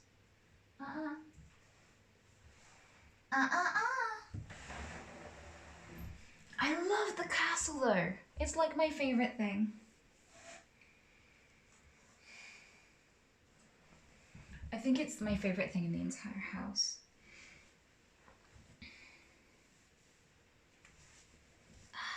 Sorry, I'm just getting cozy because I'm cold.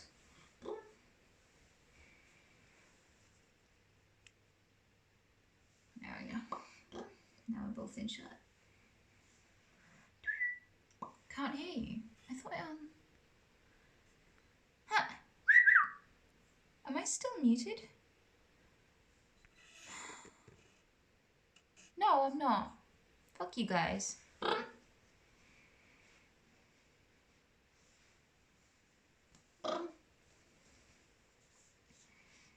Why do you debate me?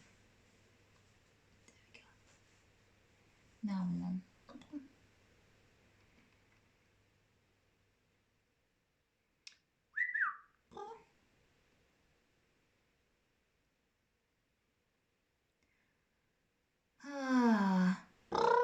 Do you mind if I I don't know what to do next, guys.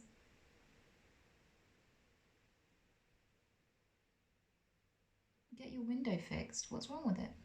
There's nothing wrong with my window. Pancakes, Peter. I am actually saving my pancake mix because I'm gonna go make it with a friend.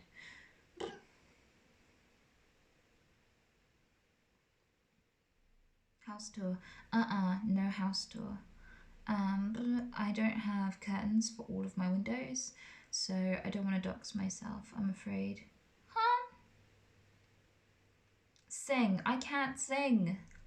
I don't know how to sing.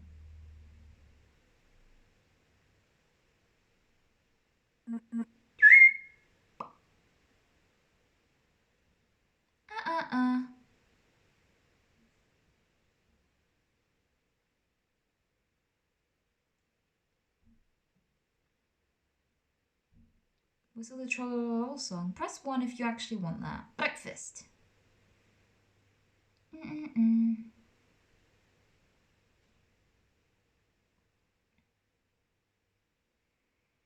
Okay, that's a lot of ones, so sure.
There you go.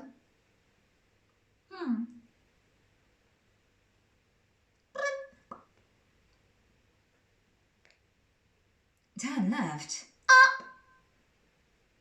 Anyone that can whistle like that can sing. Nope. That's not how it works. You don't use your voice cord. You don't use your your vocal cords to whistle. So so yeah. You just don't have the voice for it. Mom.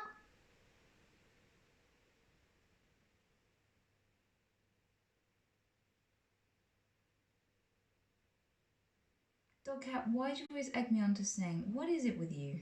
Are you like tone deaf or something? What colour? It is rather comfy in here.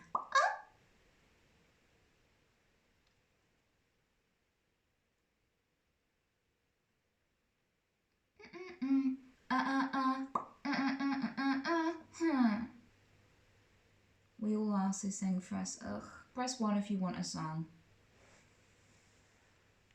But you'll have to watch Anya. What colour? Ugh, what did I even offer? Okay. Do I actually know any songs?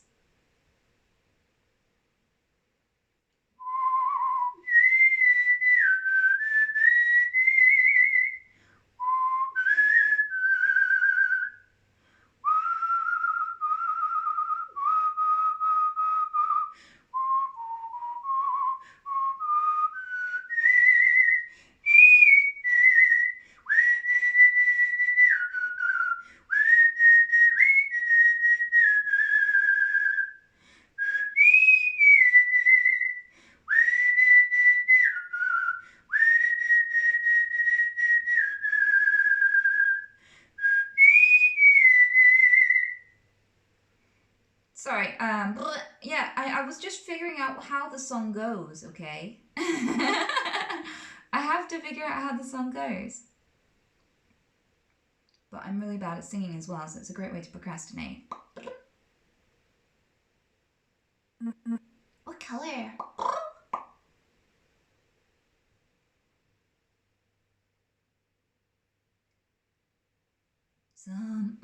Let me give me a few tries, okay? Because I'm really bad at this. Somewhere over the rainbow, way up. Well, nope. See, I'm really bad at this.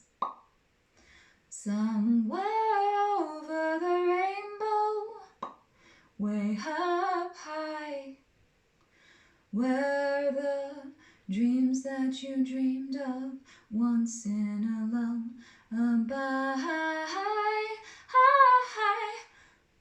Nope, I did that terribly. I can actually do it better than that, even though that is actually pretty bad. Like, I can do it badly, but better than that. No, that's not singing. That's actually very out of tune.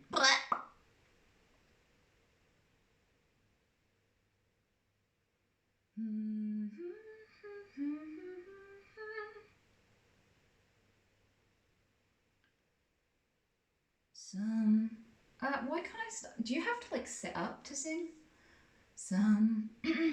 Somewhere over the rainbow, way up high, were the dreams that you dreamed of once in a lullaby.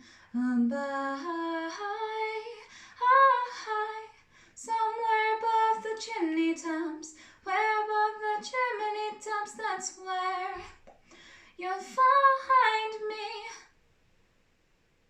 Yep, I got the words wrong, but that's a little bit better.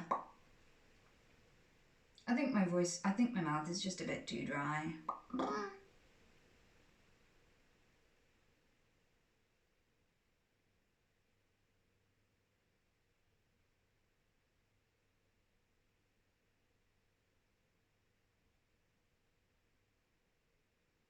Well, thanks for being nice about it.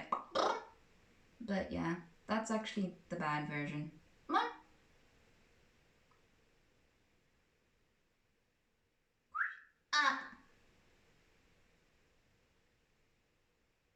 Drink some warm water or tea. Yeah, I'm actually really craving a cuppa, but I didn't want to leave you guys alone.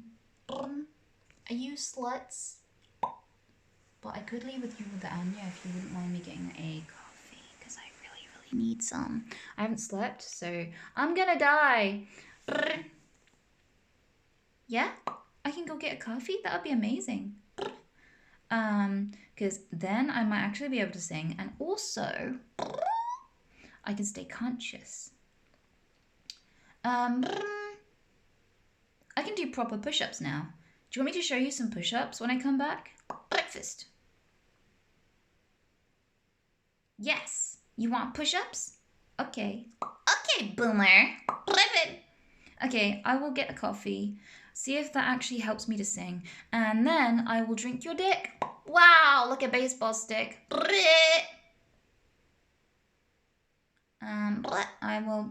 I will, yeah, you'll see. You'll find out what I do. Wow. When I screw you. You like banana?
Mama.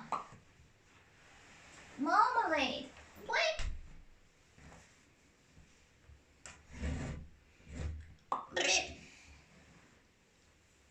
Hello again. Hey, Giggity.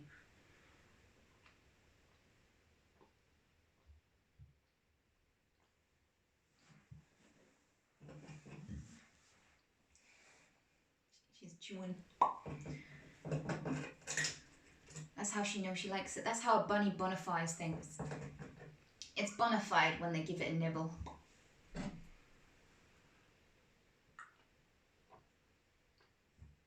This is the most awesome thing I've ever had. Thank you guys so much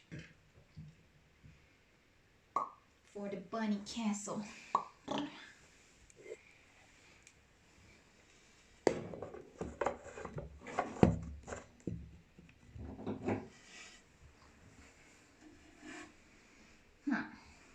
I don't remember what I said we'd do when I came back. My memory is short. What kind of car do you drive? I can't drive. If you want to see what my condition does to me when I drive, go on my YouTube channel. Because it's a commonly asked question. My favourite part was just looking at everyone in the car and going, do you like crashes? And just the sheer look of terror on everyone's face. Push-ups. Oh fuck, I agreed to do push-ups? There isn't even enough room. I'm not smart. Alright, let me drink my coffee.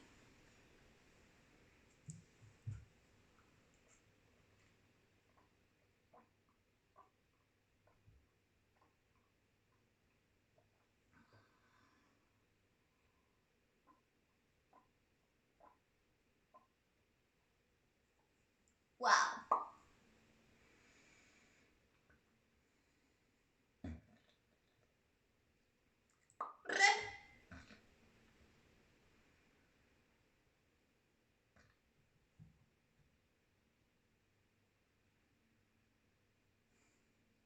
Turn left.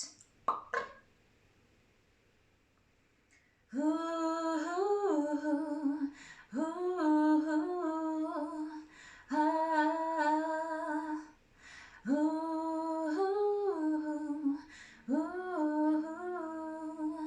ah.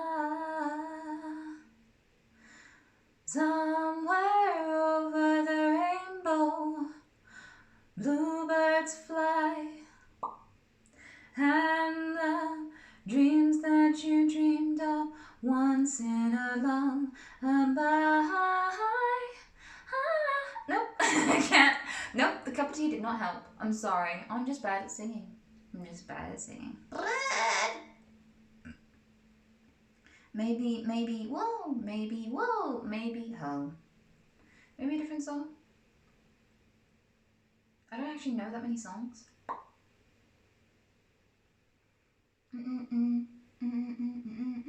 Whoa!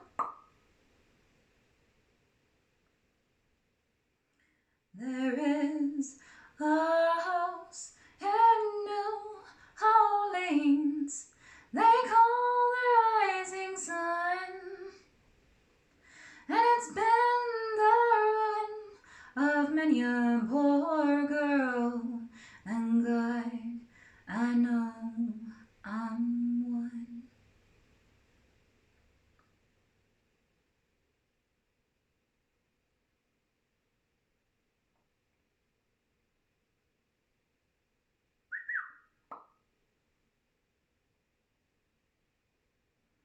My mother was a tailor. She sewed my new blue jeans. My father was a gambling man down in New Orleans. There you go. That's as good as I can do, unfortunately, I think. I don't know.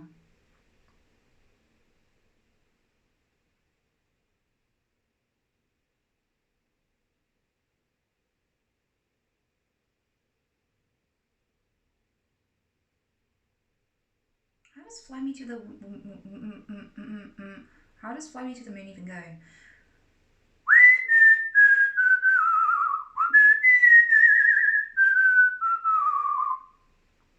Nah, I don't really know.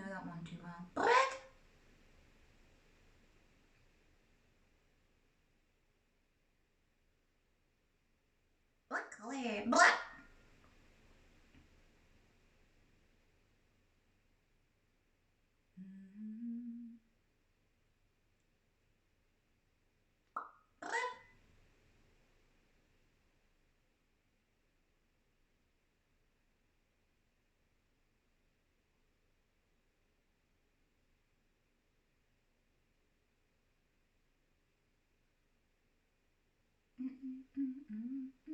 Huh. Do Hallelujah. I don't actually know Hallelujah.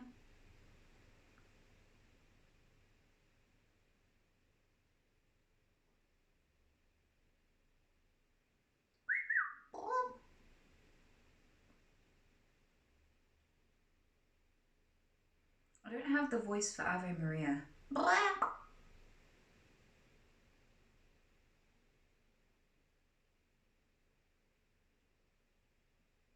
I mean, I can try Ave Maria, but it's you're like, press one if you actually want me to try that, because I can't. I don't have an operatic voice, so it would just be bad. But if you want to cringe at me, you can. Breakfast. Oh really? Really? I expected a lot more twos for that. Okay. Okay. Okay, boomer. Ave Maria. I've got a billowing cant. It billows in the wind when I sail it, and I can fly across the sky, across the sky. And no mortal can keep up with me. My flaps will carry me far away. I'll sail the seven fucking seas, yes, the seas, yes, on my billowing flaps. My billowing flaps carry me so far away, away from the Sims and the white nights, so far, and yet I hear them say, I would sniff your toes. I cringe and yet I can't escape the weirdness of chit-chat. Oh why, precious Twitch chat? Oh why do you have to be so cringe? There you go.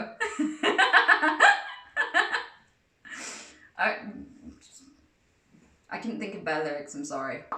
I'm not a great improviser, that's Terrence's job.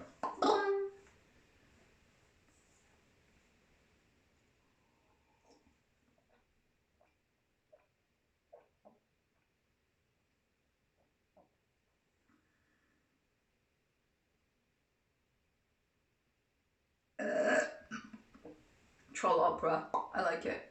I'll have to come up with some better lyrics, because I don't know actual Ave Maria lyrics. It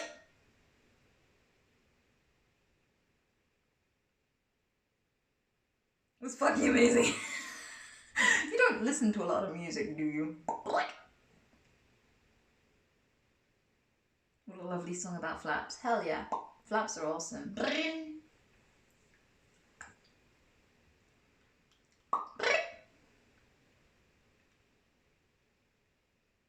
How do you deal with life being good and bad at the same time? Well, that's just what life is. You see, there is always going to be stuff you want to fix. You're always going to be dissatisfied because you're fucking human. If humans could be satisfied, we'd have stopped at the wheel. But now we fly and send our thoughts across the sky to other people in an instant anywhere in the world.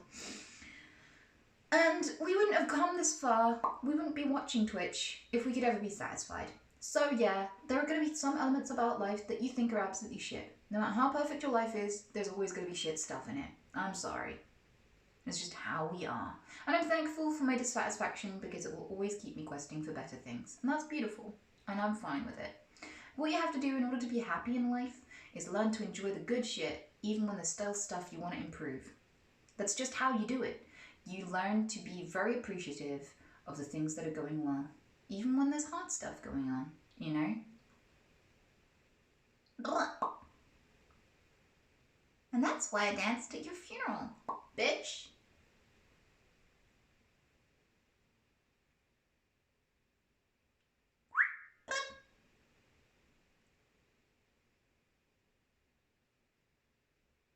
Do you think humans will become advanced enough to live on Mars? I don't doubt it at all. I reckon so long as we don't completely destroy the capacity for life to exist on this planet, we should be able to survive long enough as a species to get out there and go to other planets. I think the most important thing we'll ever do is start life on other planets, because life is the rarest and most beautiful thing that's happened to the universe, and it's the universe observing itself. It's so cool and it's so rare, and the more life forms that get to exist, the more dust that's been drifting for billions of years that gets to come alive and be a part of things and see things and smell things and feel things, the better. So I think the most important thing we'll ever do is terraforming, and I can't wait until we do, but I hope we wait until we're much more unified as a species. I hope we wait until we're able to recognise the intelligent life on our own planet before we start trying to make it on others, because at the current rate we aren't very fair, we aren't very developed as a species. I don't think we're developed enough to be creating new life right now, because let's face it, we're in charge of dogs' genes and we give them horrible disorders just so they look cute. So at this point, we shouldn't be in charge of anyone's genes, not even our own. But down the line, one day, I would like to hope that we'll create new life and we'll spread it like a seed across the universe. I think that's incredible. I think that's something I really look forward to our species doing. I don't think we'll do it in my generation, but I really do hope we'll do it by the next. Huh.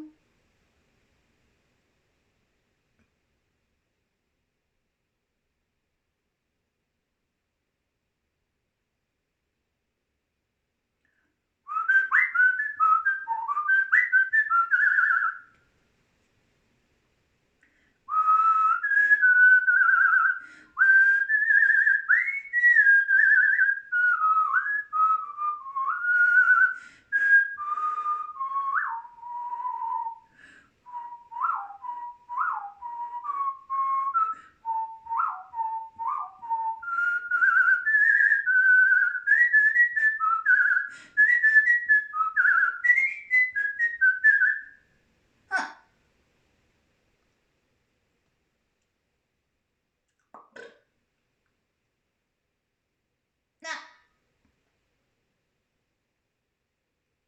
What did you just join into? This is my island on a cant. This is me and my bunny. I just made this castle. Twitch chat gave me a lot of money and I didn't know what to spend it on, so I spent it on my buns. That's what I do, because, you know, they don't live as long as me. They don't give as many chances to be happy. So try to cram every single day with as much cool shit as possible for them. Glued in this cute little bun bed over here. It's really fluffy. If she lays in this, I'll be so happy because she looks cute when she's in it.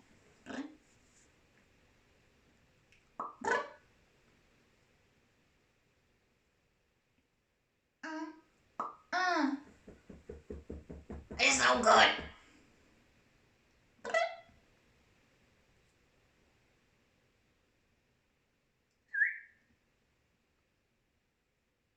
Oh yeah, I was going to do push-ups. Why was I going to do push-ups? I don't know why I was going to do push-ups. I could do the proper ones, like a big girl. But I don't know how to get myself in shot without removing the castle. I'm rather small. Maybe there's a way to work this.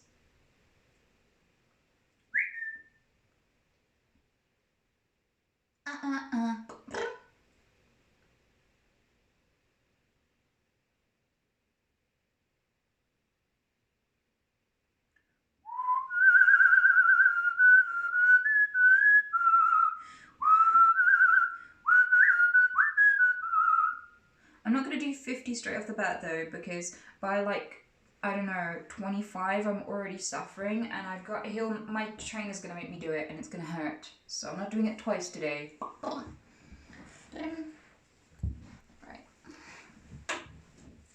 Right, so is that it? 1, 2, 3, 4, 5, 6, 7. There you go. You're getting 7. I'm not doing enough to hurt.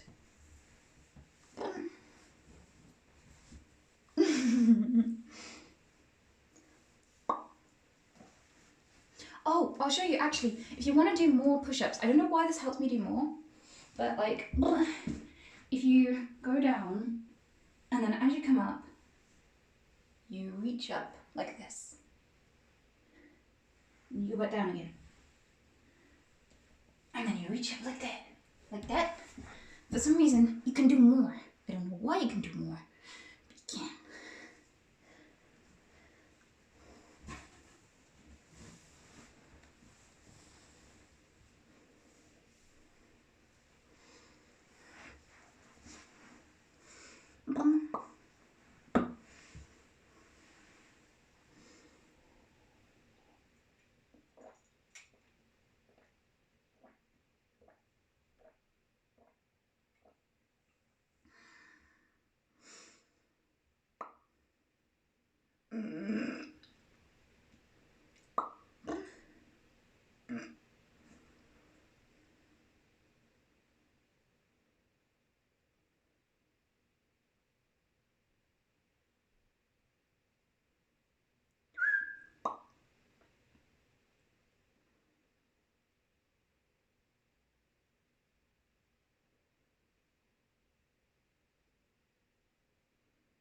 How does Anya get to the top layer? There's a hole in the roof, in the middle floor.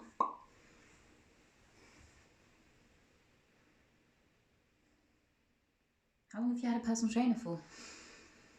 Blah. I don't know.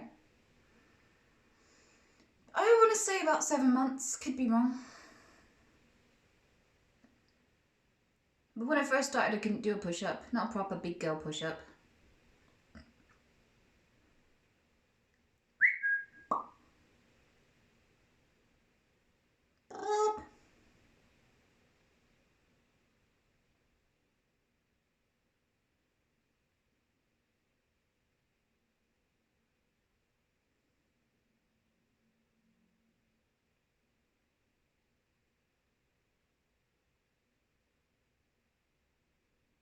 Are they an online personal trainer? No, I usually go to see him, but in quarantine we've been doing it over the phone. So, it is online at the moment, but usually it'd be in person at the gym. And I like the gym because I get to do pull-ups there. And I don't have a pull-up bar here. And I know if I did get a pull-up bar, I wouldn't install it properly. And I'd just fall down. So I like the pull-up bar and I like all the weights. And even though I hate planking, I like that he gets these big round weights that he puts on the end of the bars. And he puts them on my back when I do planks. So I haven't like necessarily lost any weight or slimmed down, but I definitely gotten a lot more sturdy. And a lot stronger, which I'm pretty happy with. So when I do find a partner, I can carry him over the threshold, you know, sweep him up in my arms and be like, "Hello, sailor."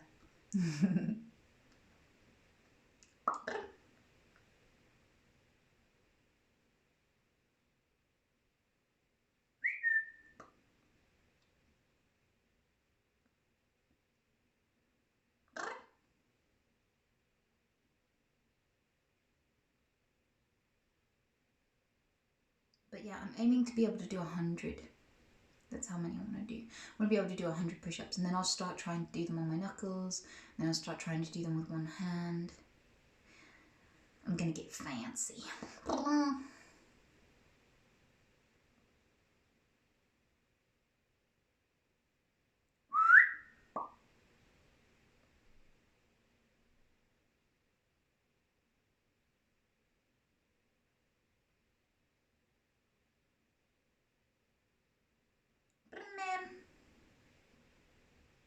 Yeah, I don't have like big thick arms yet, but like that's where I'm at right now, which isn't very much. Like the shoulder bump as well. Like I want a proper shoulder bump, so yeah, 100 in a row. I want to get to 100 in a row.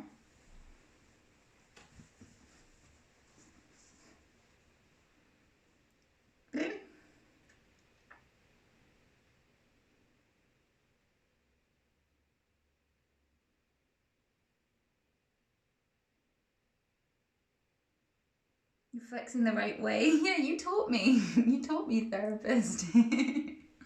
Bless you. For a girl, you look quite muscly.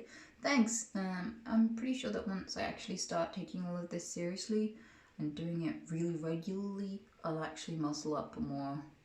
My dad muscles up really, really easily. He lives off chicken and chocolate, but he has like, he's really hench. He's really buff. And it's really funny because he likes, ever since I was a little kid, he's always like really liked to wrap his head up in a towel, like he's got long hair or something. When he doesn't, he shaves it because he doesn't want an afro. So he's got this dark skin and this like towel wrapped around his head when he comes out of the bathroom, and he's all like vacuum packed bag of potatoes style dude, right? And all lumpy and likes it. He looks kind of like a genie. After he's had a shower, he looks like a genie.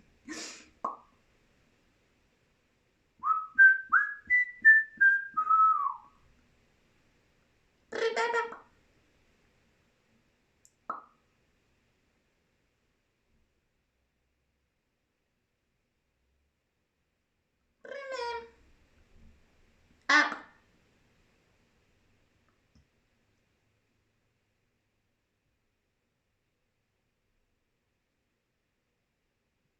What are you gonna do when you become buff, Anita? Nothing.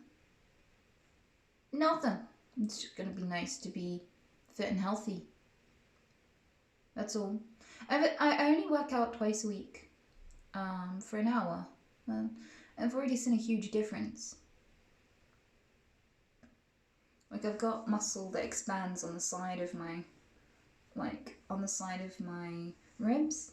And weirdly, I've gotten more hourglassy. I feel like a smaller waist compared to the top of me and bottom of me. But so I am already seeing a difference, but from very, very little.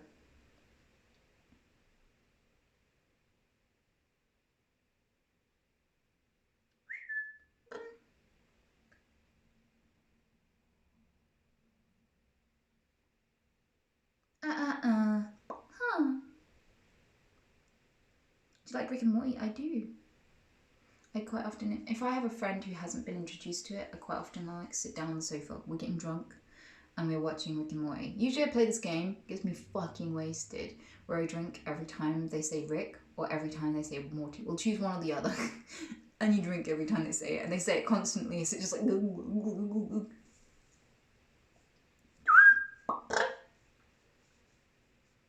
Mama.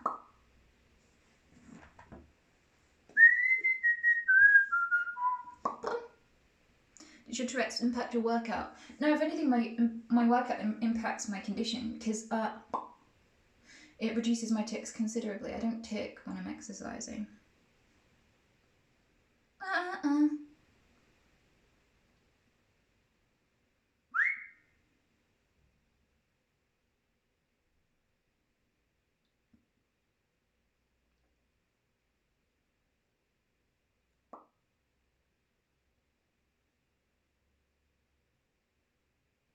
Why are beautiful people born with flaws? Because every human is born with flaws. So why expect beautiful people to live up to an impossible standard? It would be my question back at you.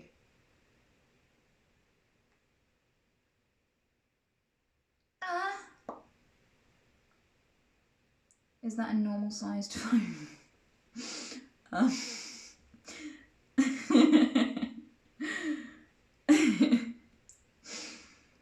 Oh, fuck you. Is my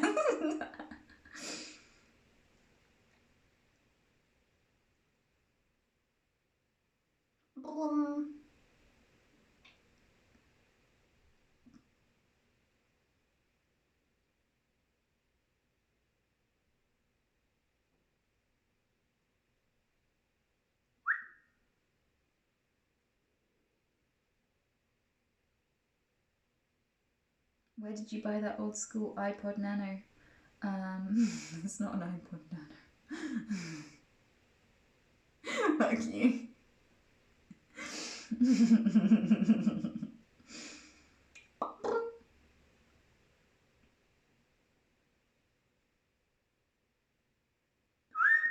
Do you feel like a man? What are your fitness goals aesthetically? Or is it mostly functional strength?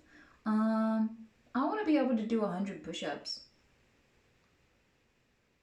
And I want to be able to run places and stuff. I think it's just fitness, really.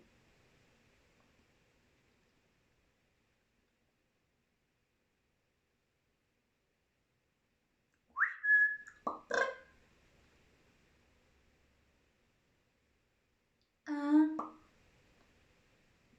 um,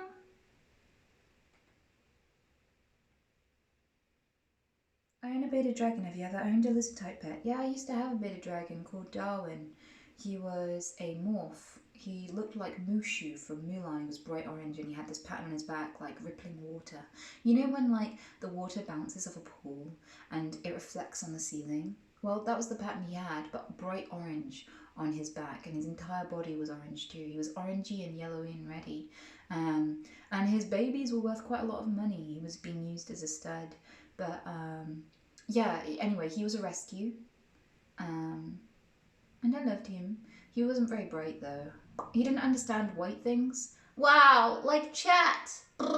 You racist twat. He'd walk against walls as if they weren't there. You know when you like run your character against the wall and they just put their forehead against the wall and run like it's nothing? He would do that and you'd have to pick him up like a toy train and redirect him so he could carry on walking around that house. As soon as he came up to the skating board, he'd just run against it because he wasn't very brave. He was not bred for intelligence, just aesthetics. So he was just the dumbest beardy I'd ever met.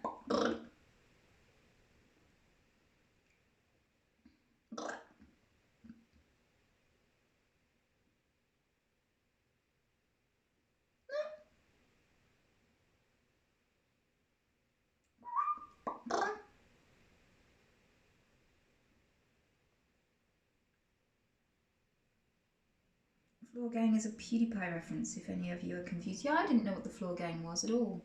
What? Is there any further explanation for that? Because I'm still kind of like, a Jew. I'm still kind of confused. What?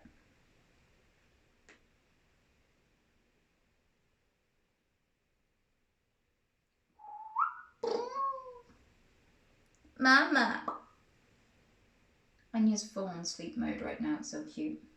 I love that she just has this built-in pillow under her chin that she just rests and sinks into.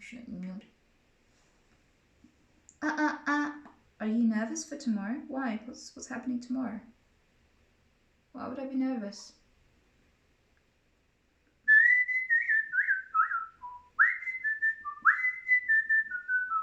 Oh, hello.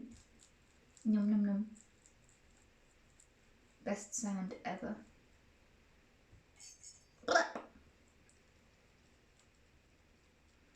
It's rewards day tomorrow.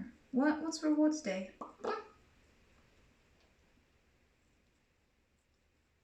Hun. No, she's actually just a normal sized rabbit. Don't use me as a size reference, I'm quite small.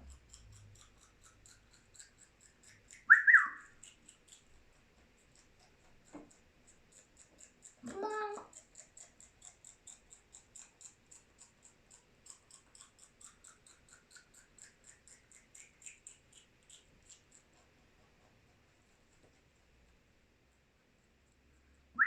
Hun.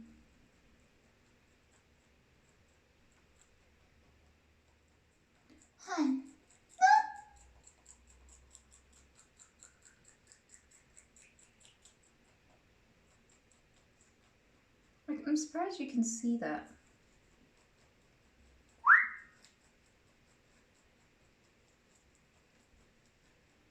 Hun.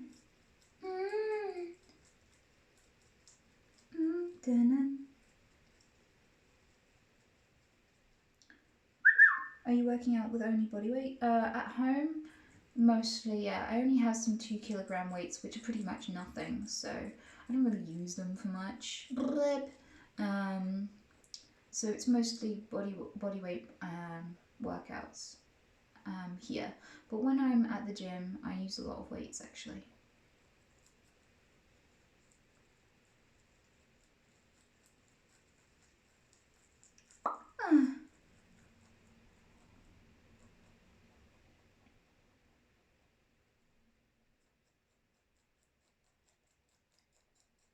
My mother. Yeah, she is a bit of a chungus. You chungus. Did you finish all the leaves? You big girl. Can I have a boop? Boop. Can I have a proper boop, please? Hey, can I have a boop? Thank you. Boop. Me. That's how you show your love to a bunny.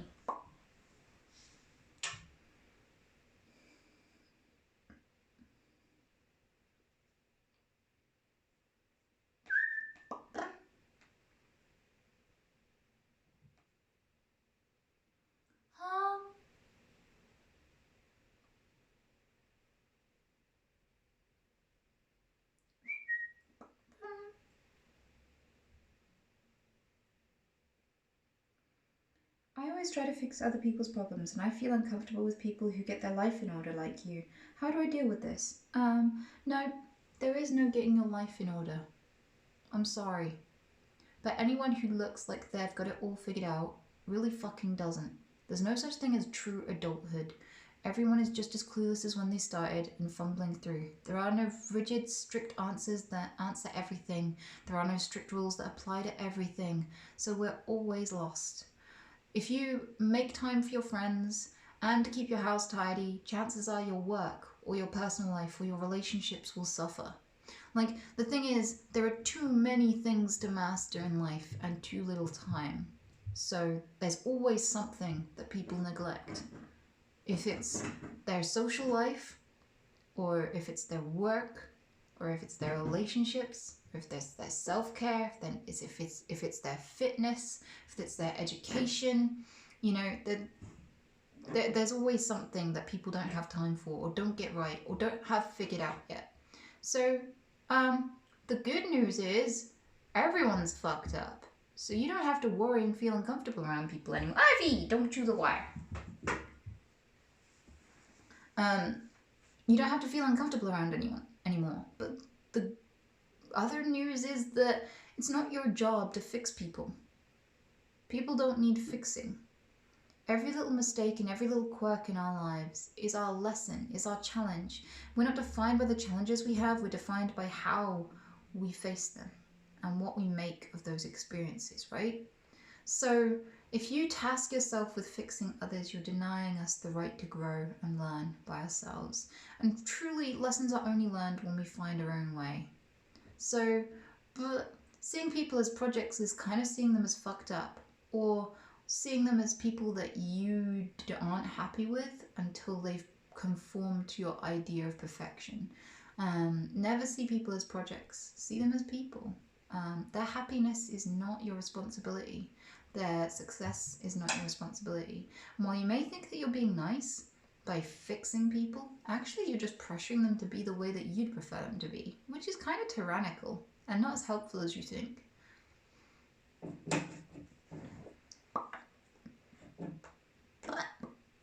If you don't love someone as they are, don't spend time with them.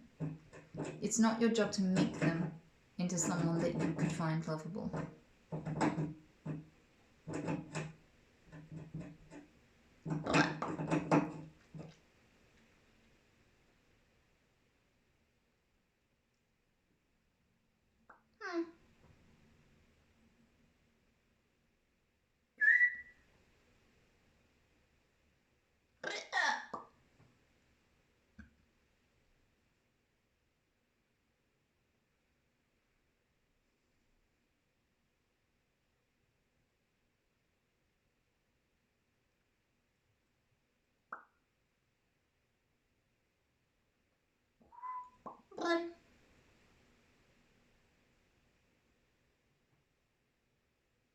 I feel like my social life suffers from my studies at work. And work. Do you think I can catch up on my social life when social life when I'm done studying, or do you think having a good balance at all times is more important? No, I think your priorities shift as you go along in life. I've certainly had times where my social life came to the forefront of my existence, and then other times which shrank back into the back seat whilst I focused on other things. It's okay to alternate. Oh, she flopped so hard then. That's so cute. Um, so it's okay to go, this phase of my life is for this, and this is the part that I want to focus on. And the thing is, you can pick up your social life anytime. People only tend to study once in the early part of their life, and a lot of people's regrets tend to be academic. Like a lot of people wish they'd studied harder, because the thing is, you can get drunk with your friends when you're 30, 40, 50, 60 if you want, but most of the time you only get one chance to go to uni. So I would suggest if you've only got one chance to do something, I'd focus on it while you can. And I think you're making a really smart decision, you know? But that's just my opinion. That's an opinion. That's not like a rigid thing. That's just what I'd do in your situation if I were you.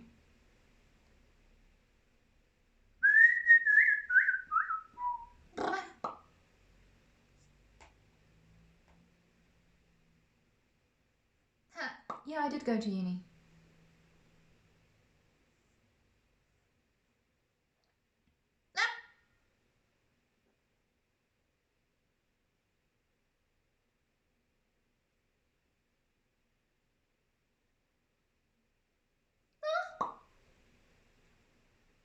Everyone asked me that. I did animation, games design, and a few other things.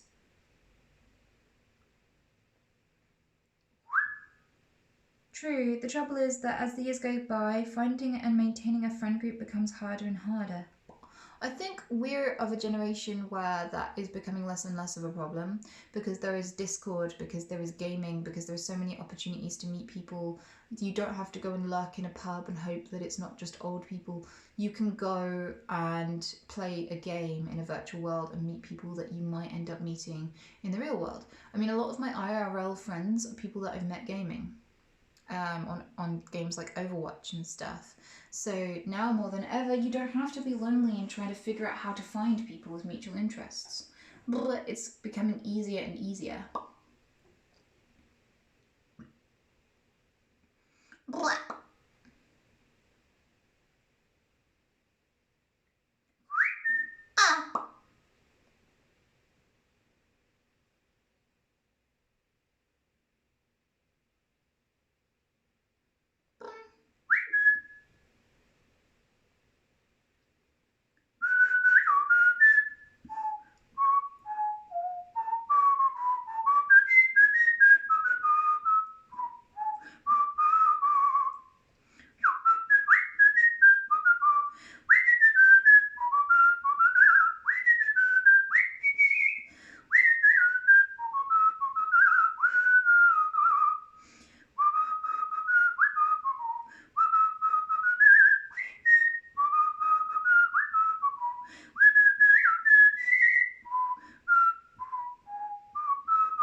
What I'll say about uni specifically is most people only really study once. Some people study twice, some people go back to uni years later. I mean, my mom did 2 different degrees. One in her 20s and one in her 40s. So, yeah, there's definitely not your last chance, but it tends to be the one phase of your life where you study. And with that, I'd say studying isn't the be all and end all. So many people study something completely different to what they end up doing because you can't really be expected to plan your entire future when you're a fucking 16-year-old kid. Like, 16-year-olds don't know how to navigate the world properly. They can't make lifelong decisions at that age. So the chances are, whatever you pick to study, you're probably gonna be wrong. Like a lot of people study stuff and then they're like, get through it and they're like, now that I know more about it, I fucking hate this shit. You know, I'm gonna be a farmer instead, or I'm gonna go windsurfing instead, or whatever. But on the other hand, a lot of people, one of their biggest regrets is not trying harder at school, not getting a better qualification, all these sorts of things, not being more qualified. Because a lot of people spend a lot of time drinking and socializing and obsessing about relationships that tend to be very fleeting too at uni and things like that. And then they look back and they're like, fuck, I could have done any of that stuff now that I'm out of uni, but now I've missed my chance to study.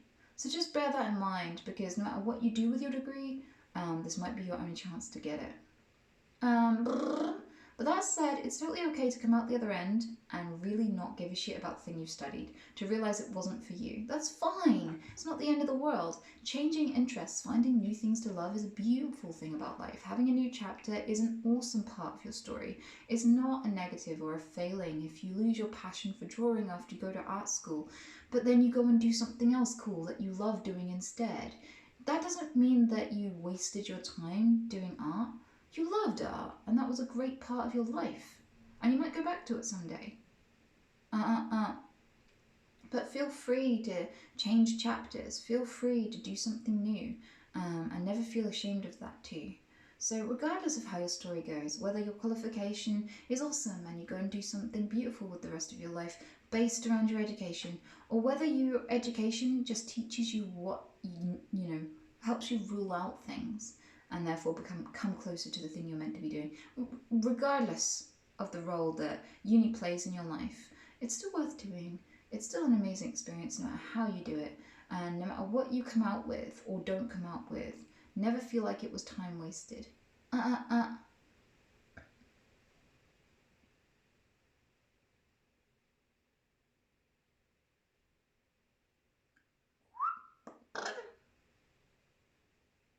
Is she okay? Yeah, she's fine. She's just resting.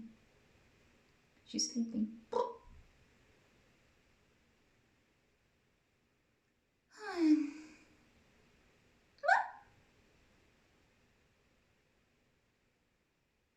What should we do for the last 25 minutes of the stream?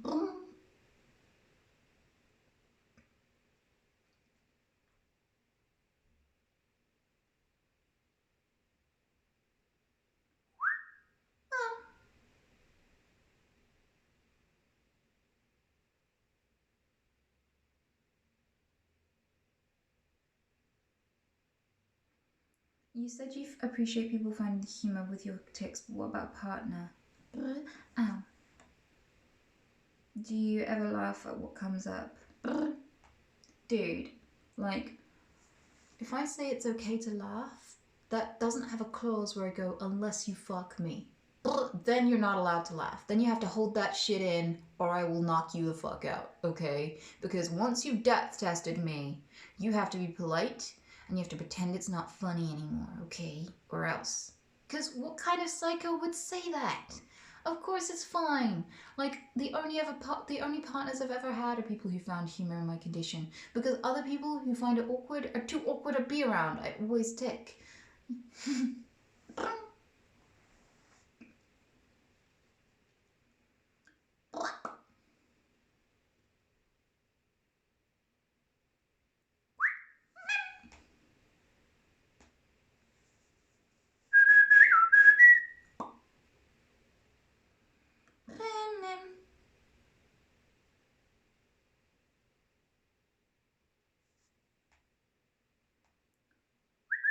Should I be worrying about my cat with the neighbour's rabbits? My neighbour insists nothing will happen and keeps leaving them unattended in his garden. The thing is, I know my cat. Well, if your cat is a killer, maybe bring the cat indoors. Only 1/3 of cats kill.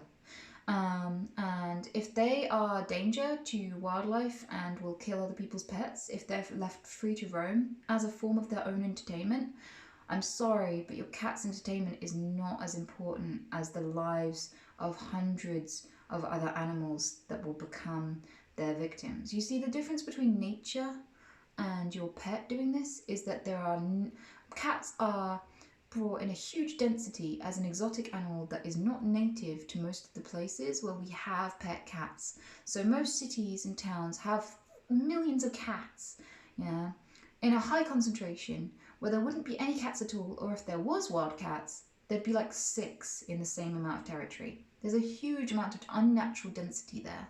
So to say that them killing is just nature is fucking false. Because breeding an artificially created creature that doesn't exist in the wild and then overpopulating them in an area is not natural predation. That's just your cat's entertainment because it can be fed another way. So I would say if your cat is a killer, bring them indoors because their entertainment is not worth as much as the lives of all of their victims for the next up to 25 years of that cat's life. So yeah, if you think that your cat's going to kill the neighbour's rabbits, keep them indoors, keep them happy, entertain them in the home, and don't risk it would be my advice. Because 8 species have gone extinct because of our infatuation with domesticated cats. And to say that it's a natural instinct is false because 2/3 of cats don't kill. It's a personality trait in domesticated cats, not a necessity. And certainly not a necessity for their happiness.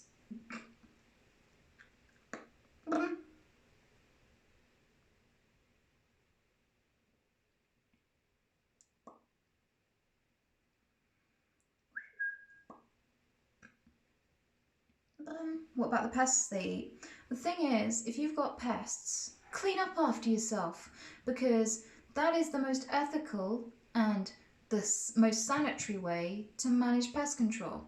If you put out food, there will be rats and mice and birds. Okay, they are there, they will be found wherever they are needed. If there is lots of waste, they will clean it up. They will eat it and turn it into fertilizer. They're actually very helpful in that respect. If you've got mice, clean up after yourself. Don't sadistically kill them over and over again because that's like putting out cookies for a kid and then shooting them for taking it. You know, don't tempt animals into your house and they'll leave you alone. So that's the most easy way to take care of the problem. Because honestly, blip, it's more unsanitary to have loads of dead animal parts strewn around your house by a cat than it is to just clean up after yourself and never have them come to your home in the first place. That would be my advice. Cats are not pest control. They're a very sadistic way of managing a problem you created. Sanitation, keeping your house clean, keeping sources of food out of reach of animals, and also keep making sure there are no entry points for pests is the best possible way to avoid having a pest problem.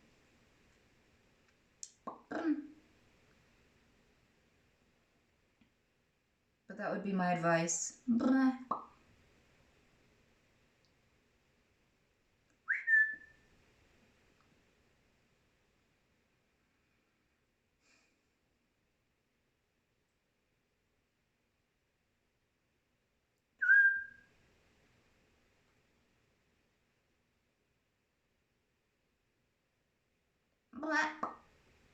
Help me, I'm drunk. Lord Maya, drink water, lie down.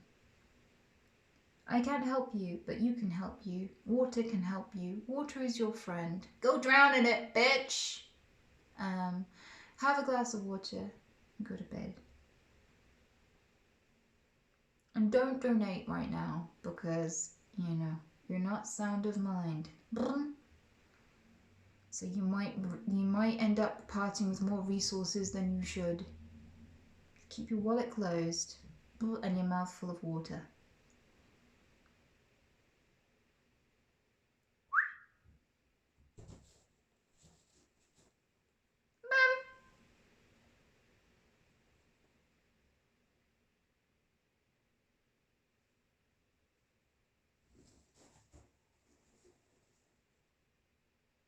Should rat traps be banned? Fuck yeah, they should.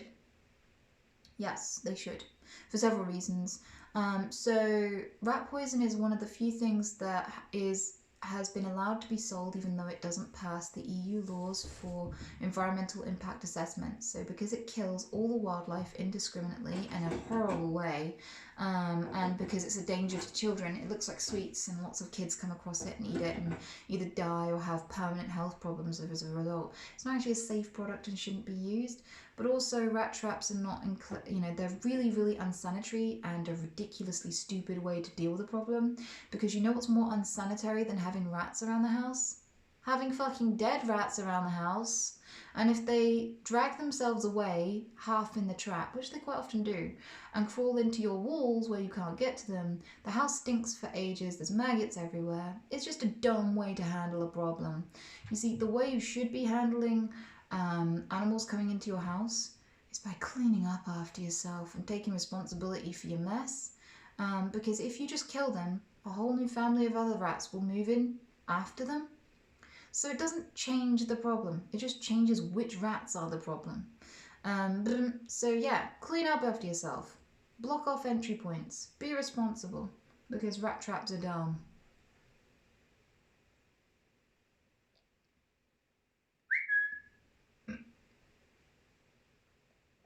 That won't help. Yes, it does actually.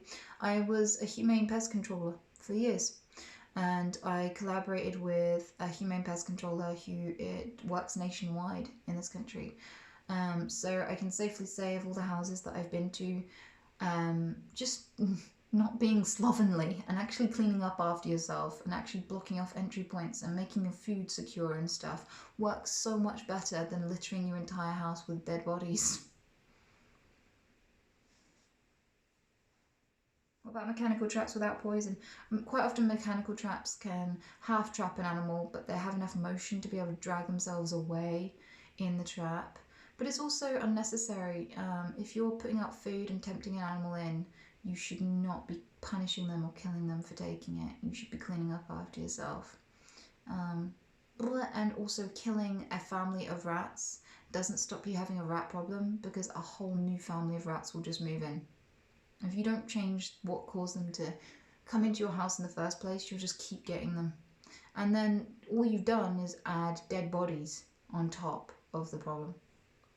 You haven't made it more sanitary, you've made it less sanitary by killing them. It's dumb.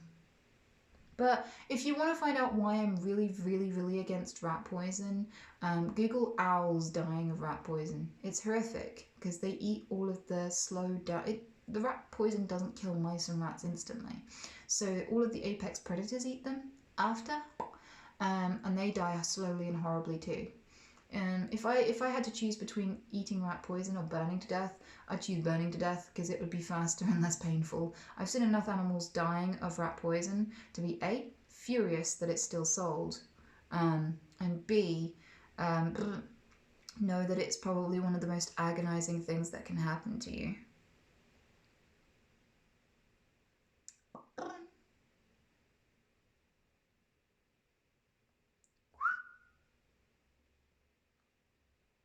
Because what it is it's warfarin. It's quite often warfarin, which is an anticoagulant.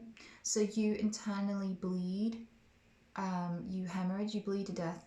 And usually the blood vessels that burst first are the ones in your brain. A lot of these animals that I've had to rescue, people I just don't know what's wrong with it. There's just this fox outside or whatever. And they're screaming and holding their heads while their eyes and nose and ass bleeds because their organs are fucking hemorrhaging, and it's just the screams are otherworldly. They're just like so haunting. They sound like people screams. It's awful, awful, awful, awful, awful. So yeah, I cannot emphasize enough. Just never use rat poison for anything, ever, ever, ever. It's just the worst product you can use for that problem.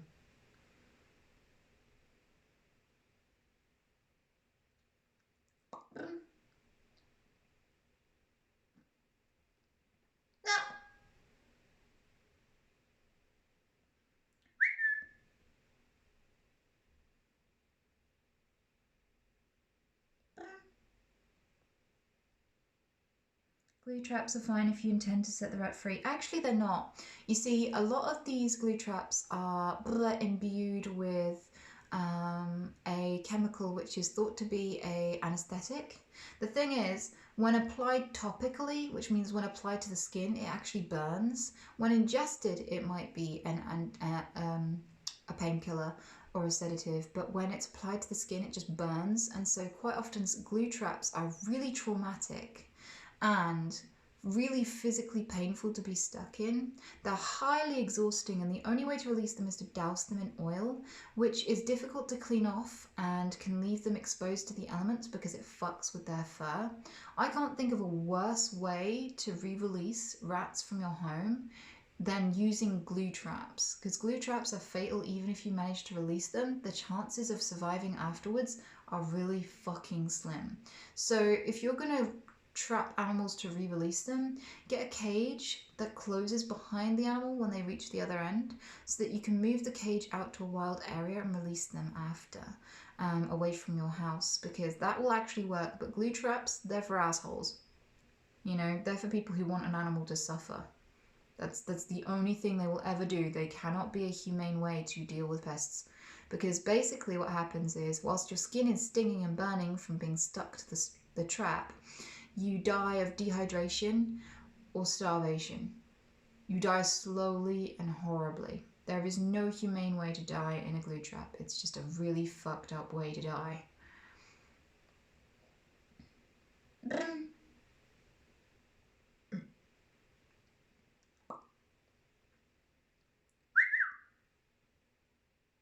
Yeah.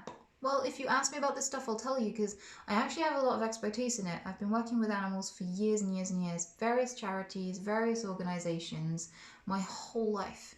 So I've accrued quite a lot of knowledge about all sorts of things, from rat poison to wildlife rehabilitation, rearing baby animals from, from pinky stage. Bleh.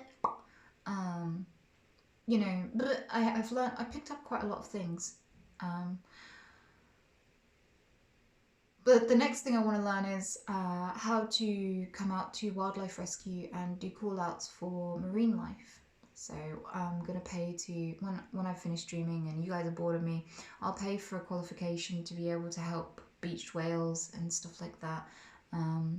So it's kind of like a Coast Guard role, like you are on call out and you go out to the sea to help animals that are in distress.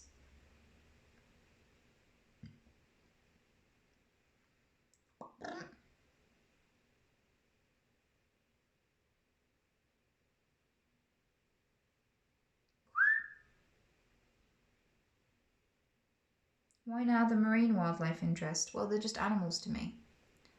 See, I see humans as animals too, and anyone that wants to live is a person. So I just want to help. I want to help any people. I want to be able to help as many different people I come across as possible, no matter what their species is. So because I don't have any expertise in marine life yet, I'd like to.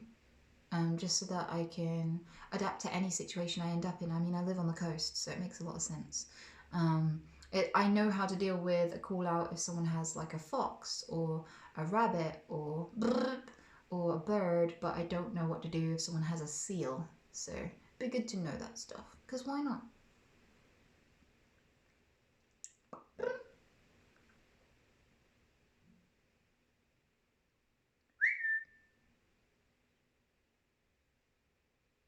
Hmm.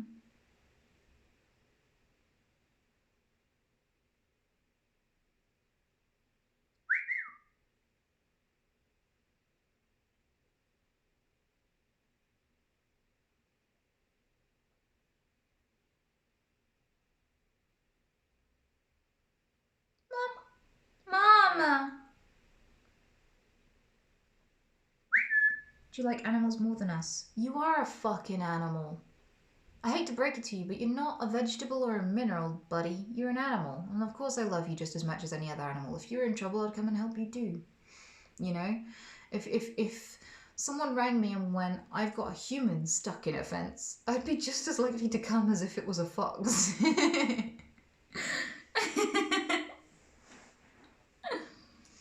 People are like, why don't you prioritize humans? It's like, no, humans are just another animal to me. I care really deeply about humans. I do. And I have done a lot of stuff to help humans too. I've helped sex workers who've wanted to leave the industry. I've helped people with NoFap to who've become addicted to porn to I've helped them by being an accountability partner and helping them break out of it. I've helped with homeless charities. I've made food and brought food to the homeless and brought supplies to them and all sorts of things like that. What else have I done? I'm sure I've done other stuff for humans. I've raised money for the Make-A-Wish Foundation. We've raised 12 grand for Make-A-Wish. That was just in one stream. So, yeah, I've definitely made an effort to help human animals too. But I'm not particularly biased. I like any conscious being, anyone who wants to live, anyone who feels and thinks is someone to me and someone worth helping. And so that applies to any species, not just our own.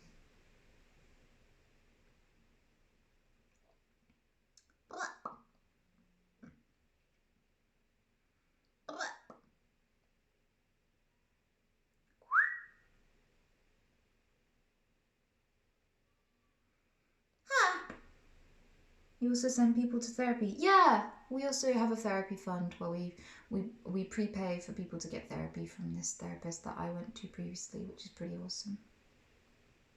So yeah, you are an animal. That's why I help people. The thing is, like, I'm capable of caring about more than one thing at once. I don't know if you've ever done that, but sometimes you can like hope that we cure cancer, and hope that we stop hurting animals, and hope that domestic violence ends, and hope this and that. You know, you can care about multiple things at once. I don't know why people get so offended that I care about animals or do charity work for animals. I don't know why people like, why don't you think about the humans? It's like, I can multitask, bitch. Um, I can multitask. I can care about both.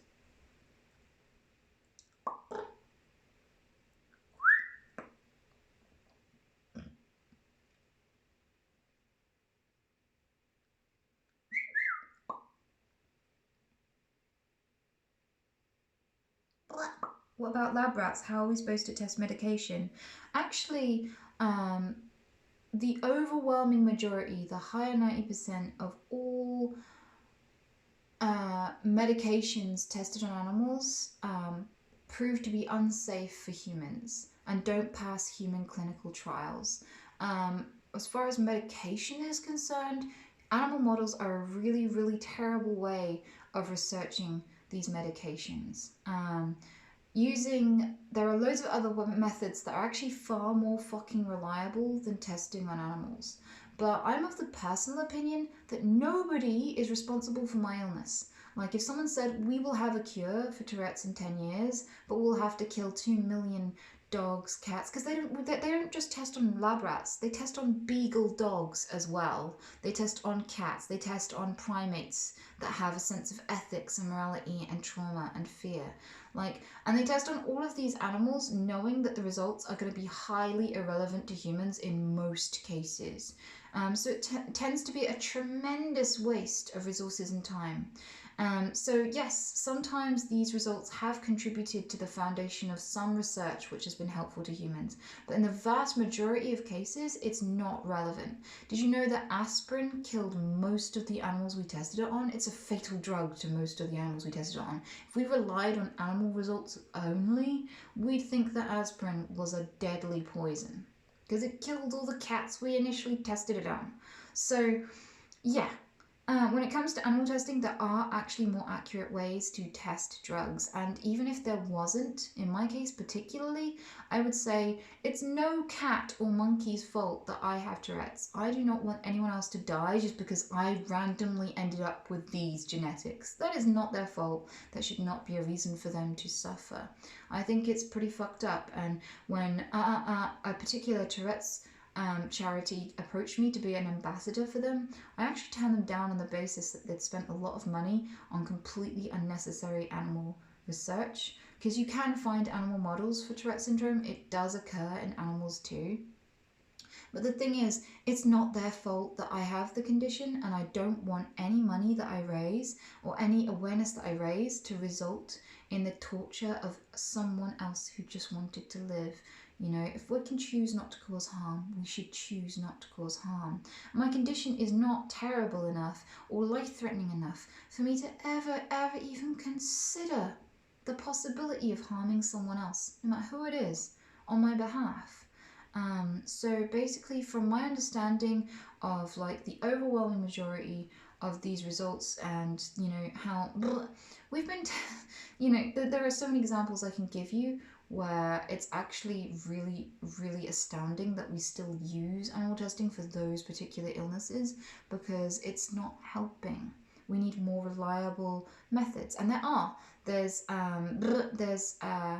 you can grow flesh cultures. I forgot what it's called, but there's a technique where you can grow human flesh pretty much in a petri dish and test things on it. There's also um, what are they called? There are programs, computer models that replicate bodily responses according to previous research and are relevant to the way that humans and their bodies respond to drugs and things like that, simulations and all sorts. There's so much technology out there to help us make much more accurate results. So, just from a human safety perspective, because most of the drugs tested on animals don't make it through human trials, I would say for human safety, that it's probably best that we don't. But also, I'm just not a fan of holding anyone else responsible for my illness. So, from that perspective, too, I think that the fairer thing to do is not test on animals. Tissue culturing, thank you. There you go. So, there are so many methods like that that are far more reliable. And I think we should be putting a way, way, way more research and money into finding ways to replicate human results and, you know, finding more relevant to human methods. I think that would benefit science so much more than individually researching loads of different illnesses on animals when the results are so fucking irrelevant to the human physiology. Even when we do it in primates, there are still wildly different results. So, yeah, from that perspective alone, let alone the ethical side of it, I would say that humanity will benefit more from those resources going to finding better methods in the long run than wasting all that money and time and suffering. Because the people who do the human trials, who have all the side effects which make it unsuitable, they suffer too. So yeah, I think we have a moral obligation to find better ways to test drugs than on animals. Definitely.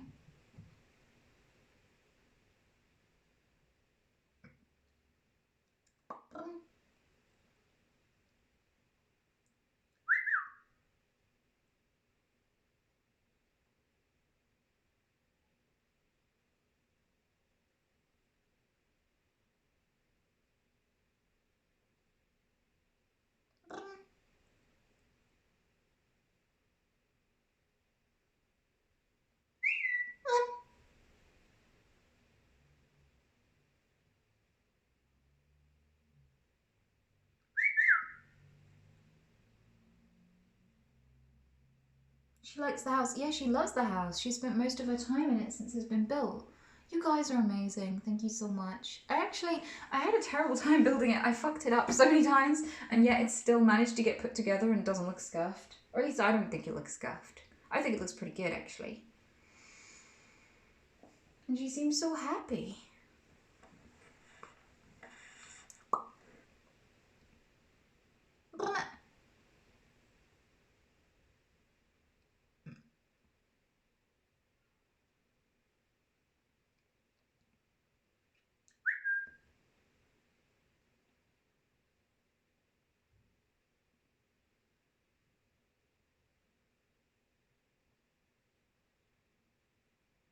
No, I'm not a member of PETA. I don't actually particularly agree with PETA's methods, but I think that if you're going to understand the world and formulate an opinion on things, you should research it. And all of my research has come back saying the overwhelming amount of research that comes from animal testing and animal models is not relevant to human physiology and doesn't pass human clinical trials. That is a fucking tremendous waste of resources. Can you imagine raising millions for cancer research and most of it being wasted on stuff that can never be used to save humans? That is fucking ridiculous. You know, even if all you care about is humans, even if you don't care about animals, that's a fucking waste. So, yeah, of course, I'm impassioned about being researched, understanding the problem, and wanting to fix it. From my perspective, no matter what way you look at it, animal research is not the way to go. It's not the way forward. It's just not.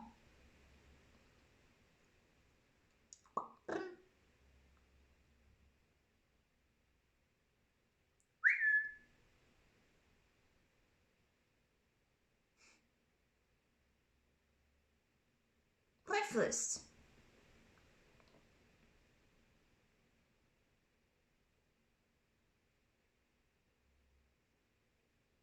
PETA doesn't actually kill the dogs it rescues.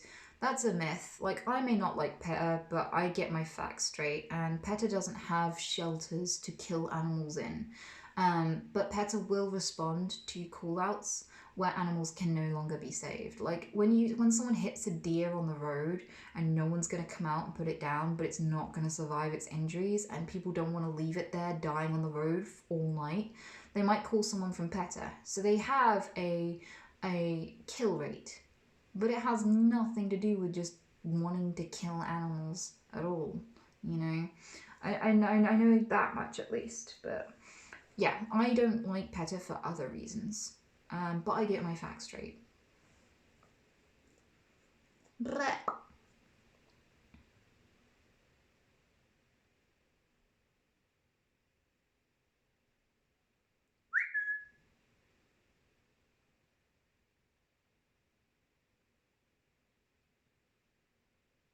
Hmm.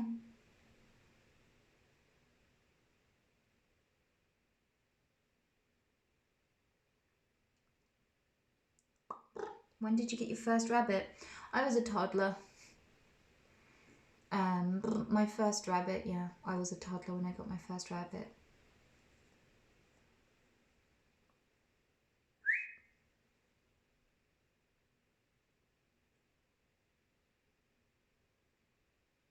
Bleh.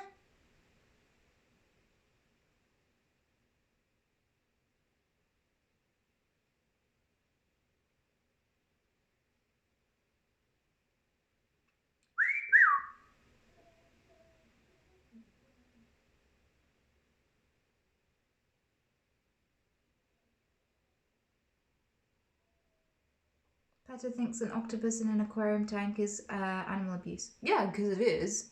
Like, I may not agree with PETA or like them, but yeah, it is fucked up to put octopus in tiny tanks. I went to, because my ex worked in an aquarium, there was this octopus called Jeff, and she lived there, and she lived in a box like this big by this big. There was barely any room for her. She was like an octopus like this big, so she couldn't swim around and do much. She was so intelligent that they would make puzzles that she would have to twist and turn and pull and all this sort of stuff. And the interns there, the incredibly talented interns at the aquarium studying to be marine biologists, would take days to solve this puzzle, and she'd take minutes to solve it. She was incredibly smart. She would sneak out of her enclosure. She'd found a way to open her own enclosure, sneak out, steal fish from other enclosures, and then go back into her own enclosure afterwards and pretend she'd never gotten out. She was very, very smart. And to put someone like that, a social animal with a very complex language and who's very intelligent, in a tiny box in solitary confinement for the rest of their life is fucking awful. That's just not okay. Like, us being able to look at an animal is not worth destroying their lives for. That's just really painfully fucking obvious, even to dumb people, even to PETA, even to people who get a lot wrong. That should be very, very obviously fucked up. Blech.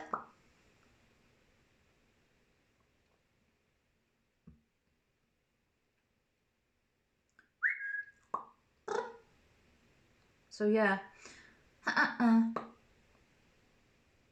would say basically, yeah, in terms of ethics, like, Putting a social intelligent animal in solitary confinement. We use solitary confinement and isolation as a form of torture to interrogate people for a reason.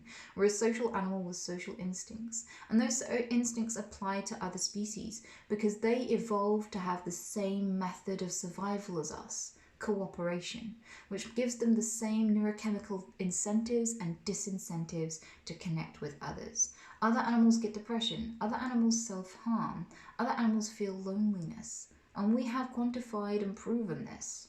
Okay? So, yeah, it is fucked up to put an octopus in a tiny little box for our amusement. It just is. And I think that's a very obvious one to anyone with any sense of compassion.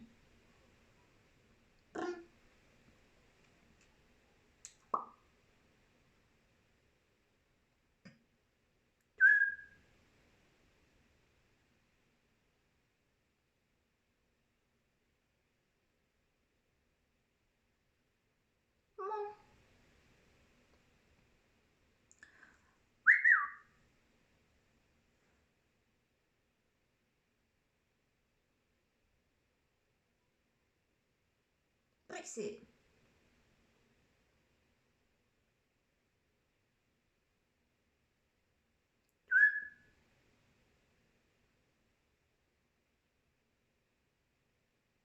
Mom.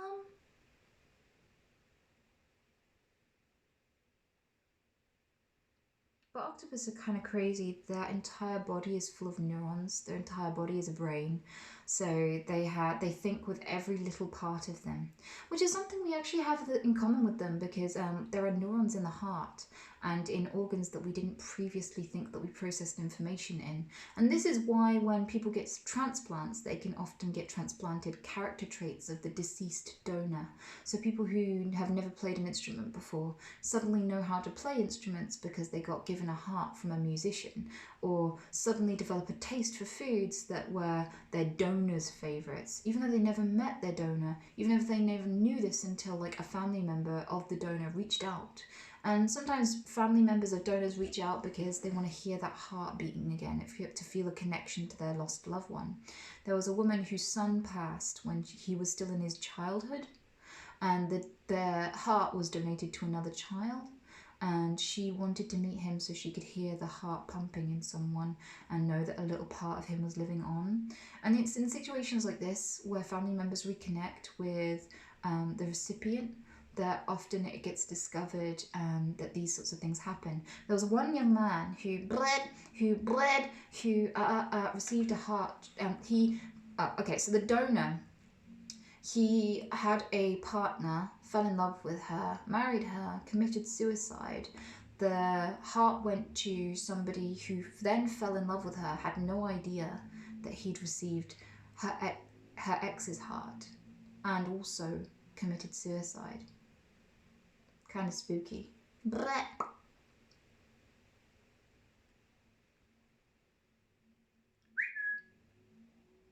Yeah.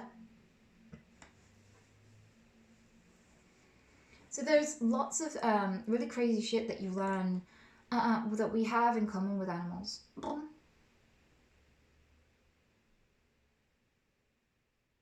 Sounds anecdotal. No, it's long before we found out that there were neurons in the heart. We have heavily documented the adopting of character traits of donors. It used to be like some spiritual, it used to be considered supernatural. It used to be like the spooky, weird thing that happens that's inexplicable.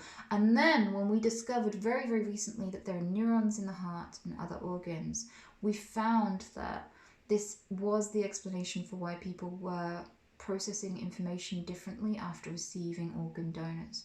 Like, that is a thing that we've connected. It's pretty cool.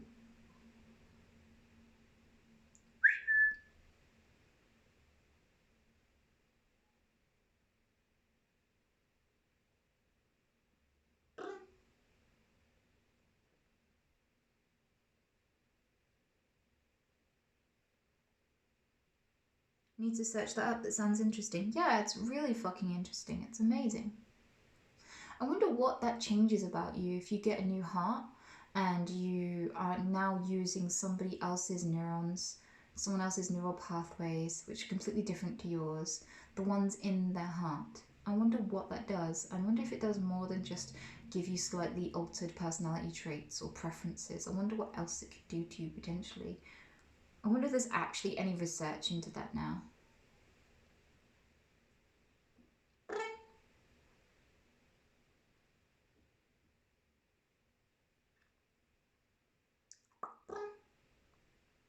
Have you read about fecal transplants? Pretty interesting. Yes, because one of the biggest killers in the West is dementia and Alzheimer's, neurodegenerative disorders that we're now learning are very deeply connected to the gut, which we didn't know before. Like a predictor, two predictors of you having Alzheimer's, I believe it is you can't smell peanut butter anymore. And you can't poop. Like you get constipation for about a year before the neurological side starts to manifest. So those two can be really strong indicators to look out for Alzheimer's. Really, really strong. So from that we learned that there's a huge part to play in gut health initially with those disorders, which is interesting because we thought it was all in the brain. So look after your digestive system, because Alzheimer's and dementia are fucking terrifying. They're not a great way to go. But yeah, poop transplants, people, it's really funny. There's loads of like advertisements and stuff to vegans specifically because their poop is good to transplant to certain people because some people lose the gut flora that are pretty essential to their gut functioning, and it's easier to reintroduce that with vegan poop for some reason, apparently. Yeah, so people are looking for vegan poop to implant in other people. That's so weird. Imagine getting a poop transplant.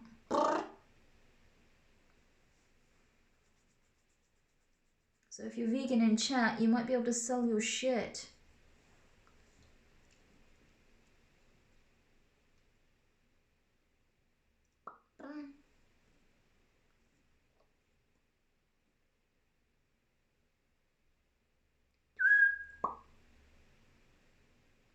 This is just so fascinatingly gross. Yeah, I'm full of like facts about this sort of thing. I take a particular interest in the body, the mind, what makes us an animal, what makes us a human, what makes us what we are. And I love things like spontaneous combustion. I know a lot about spontaneous combustion. I have a lot of spontaneous combustion facts, but seeing as in the time zone where most of you who are watching right now are, it's nighttime.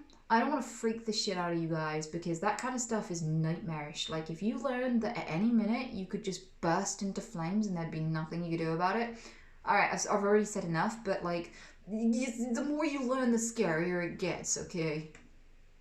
That is, because the thing is with me is, I had this unending curiosity my whole life. So I would research stuff because not understanding something made me uncomfortable. So mysteries in particular, I know a lot of facts about because I'm just like, I need to understand this. Oh, it's not okay. So I end up researching as much as I possibly could, and still not understanding, but understanding a lot more than before.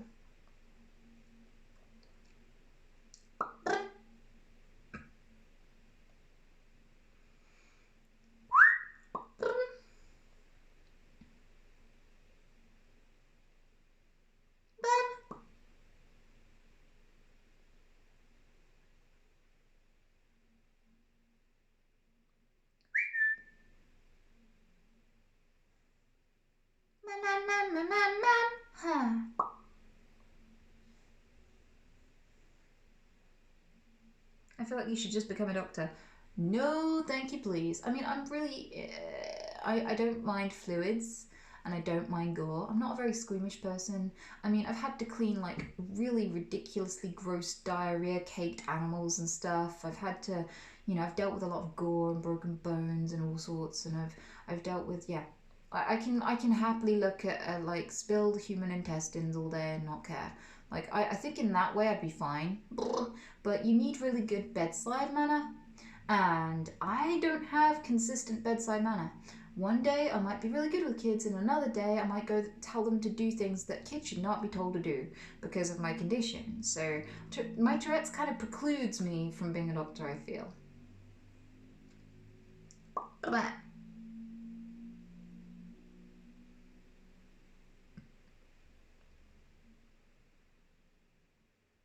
yeah, I don't want to be seeing patients and for like this kid to rock out of my consultation room going, "Mommy, what's a fisting?" Blech. So let's just skip that one, shall we? Blech. Luckily, animals don't understand what I'm saying. Blech.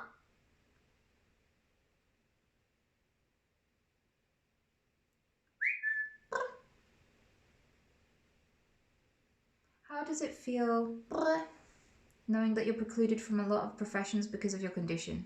Weirdly, bleh, you're a dick. You should feel like a dick. Bleh. So the way I feel about it is when I draw, if I'm given every kind of tool to draw with under the sun, I'm given every kind of paint, every kind of pen, every kind of source image, every kind of paper that I could possibly want, every kind of chalk, every kind of pastel, just anything, everything I want. I'm so stifled by the choice that I can't make one. You ever get that? Where there's too much choice, so you just sit there and go, "Dah, blah, blah, blah," and you do nothing? I mean, some people even do it when they're talented. Like when you're good at too many things, you don't know what to pursue, so you just get stuck and don't pursue any of them. Okay? So, as someone with Tourette syndrome, I'm probably never going to work in a call center. I'm probably never going to become a neurosurgeon. There's probably a lot of jobs I couldn't do, from stacking shelves, whoa, to anything of a high or low qualification. There are so many things that I could definitely not do. And the thing with that is, when you have fewer options, you feel more satisfied with the one you pick. Did you know that? They've done studies where if you can choose between two different rewards, like two different pictures, as a reward for doing a study, and then they check in on you a year later and say, "How satisfied are you with the picture that you chose?" The people who got to choose a picture were way less satisfied with their reward than the people who were just given a picture and were given no choice. Just, "Oh, you did really well, here's a picture." And if they couldn't choose what picture, they were satisfied with it. But if they could choose, they always wonder if they made the right choice. And it gets worse and worse the more choice you have. So I kind of feel lucky that my choices are limited in a way. This may not apply to everyone with a disability, but for me, I'm glad, because when I tell myself I'm only allowed to draw with crayons today, that limitation makes me get on with it and do the best I can. And when I do, I'm much more satisfied with the result. Whereas if I sit there in front of everything I've got to draw with and paint with and stuff, I'm like, "Dah," and I don't do anything. If I look for a source image and I don't have a drawing in mind and I just perusal, I will gather thousands of pretty pictures and draw none of them. But if I see one good picture in a magazine and tear it out of the book, I will copy it and make a really cool drawing from it. This is the thing, like sometimes too much choice is a bad thing. The way that I've chosen to deal with the limitation is to take it as a challenge to be really good at something, because with fewer choices, it's easier to dedicate yourself to something much sooner. Because there's less to figure out. So I'm going to see it as a benefit and use that to my advantage rather than complain about it.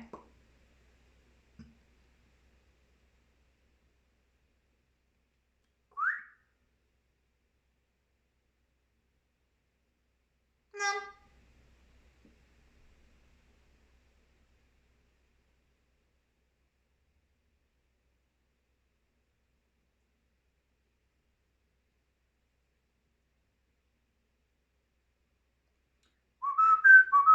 Boom, boom.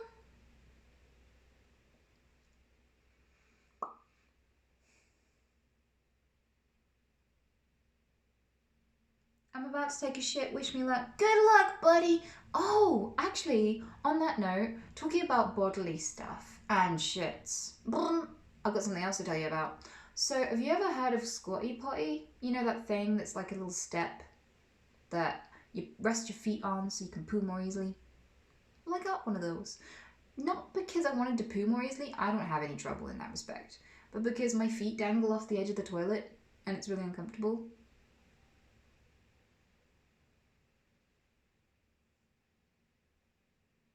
Blip.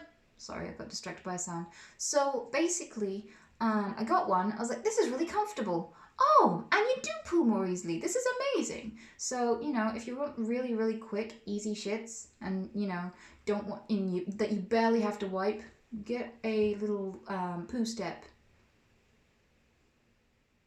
How short are you? I have a lot of short people problems, okay? Don't judge me. Yeah, and you can get a really cheap one off like Amazon or eBay because there are all sorts of budget versions of that particular product. So like if there's the try out different brands because the difference between some of them is £10 to 40 quid and they're all exactly the same thing. So yeah, choose wisely. Blah.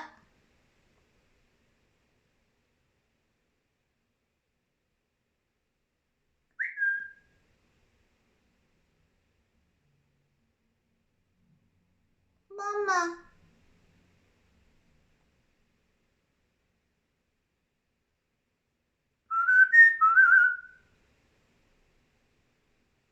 Did the bun hit the powder room? No, she's currently resting between them. So, betwinks your ass. Because there's a I forgot about the word betwinks. I love that. I don't think it's an actual word, but you know what I mean when I say something is betwinks those two things, you know?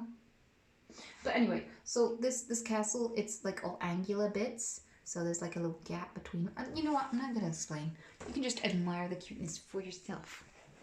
Let's get up in here. There she is.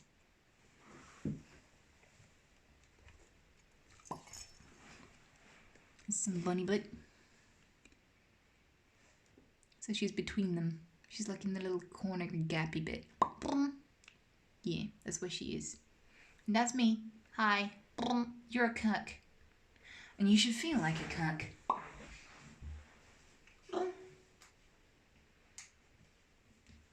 So yeah, that's where she is right now.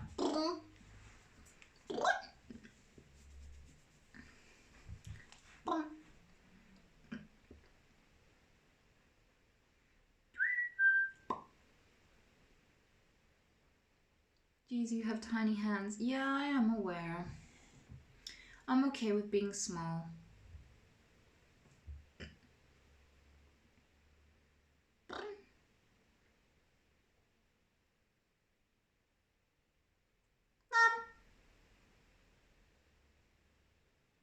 Oh yeah, shit! I lost track of time again. The mods. I'm sorry, mods. Thank you so much for looking after me. I've gone way over time. I'm very curious about your thoughts on lucid dreaming. Very interested. That's why I keep asking. Sorry to be persistent. I don't know what to say. Like, it's cool. I've done it many times. I quite often realize that I'm dreaming and take control of dreams. But I don't have an opinion on it. It's a thing that happens. So there's people, what's your opinion on lampposts? I'm like, yeah, that's a thing.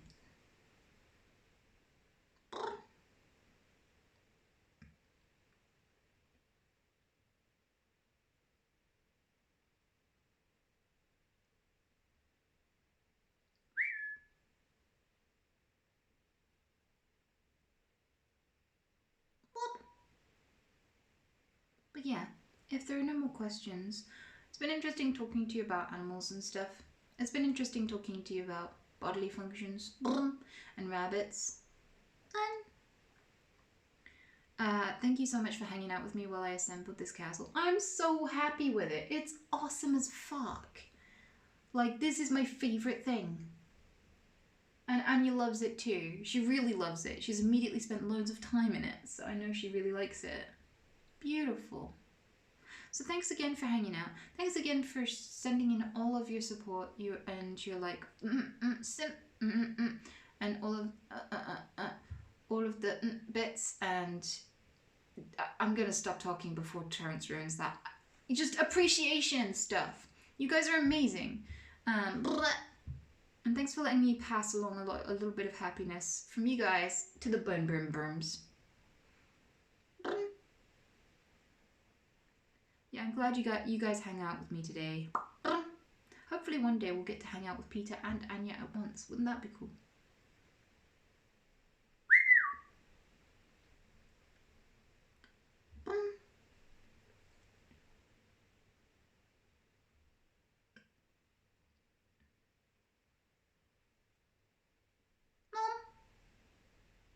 Yeah, thanks for all the love, guys. You're so friendly. I don't actually know how to hang up. So this is going to be interesting. Oh, there's a wet patch there. Bye.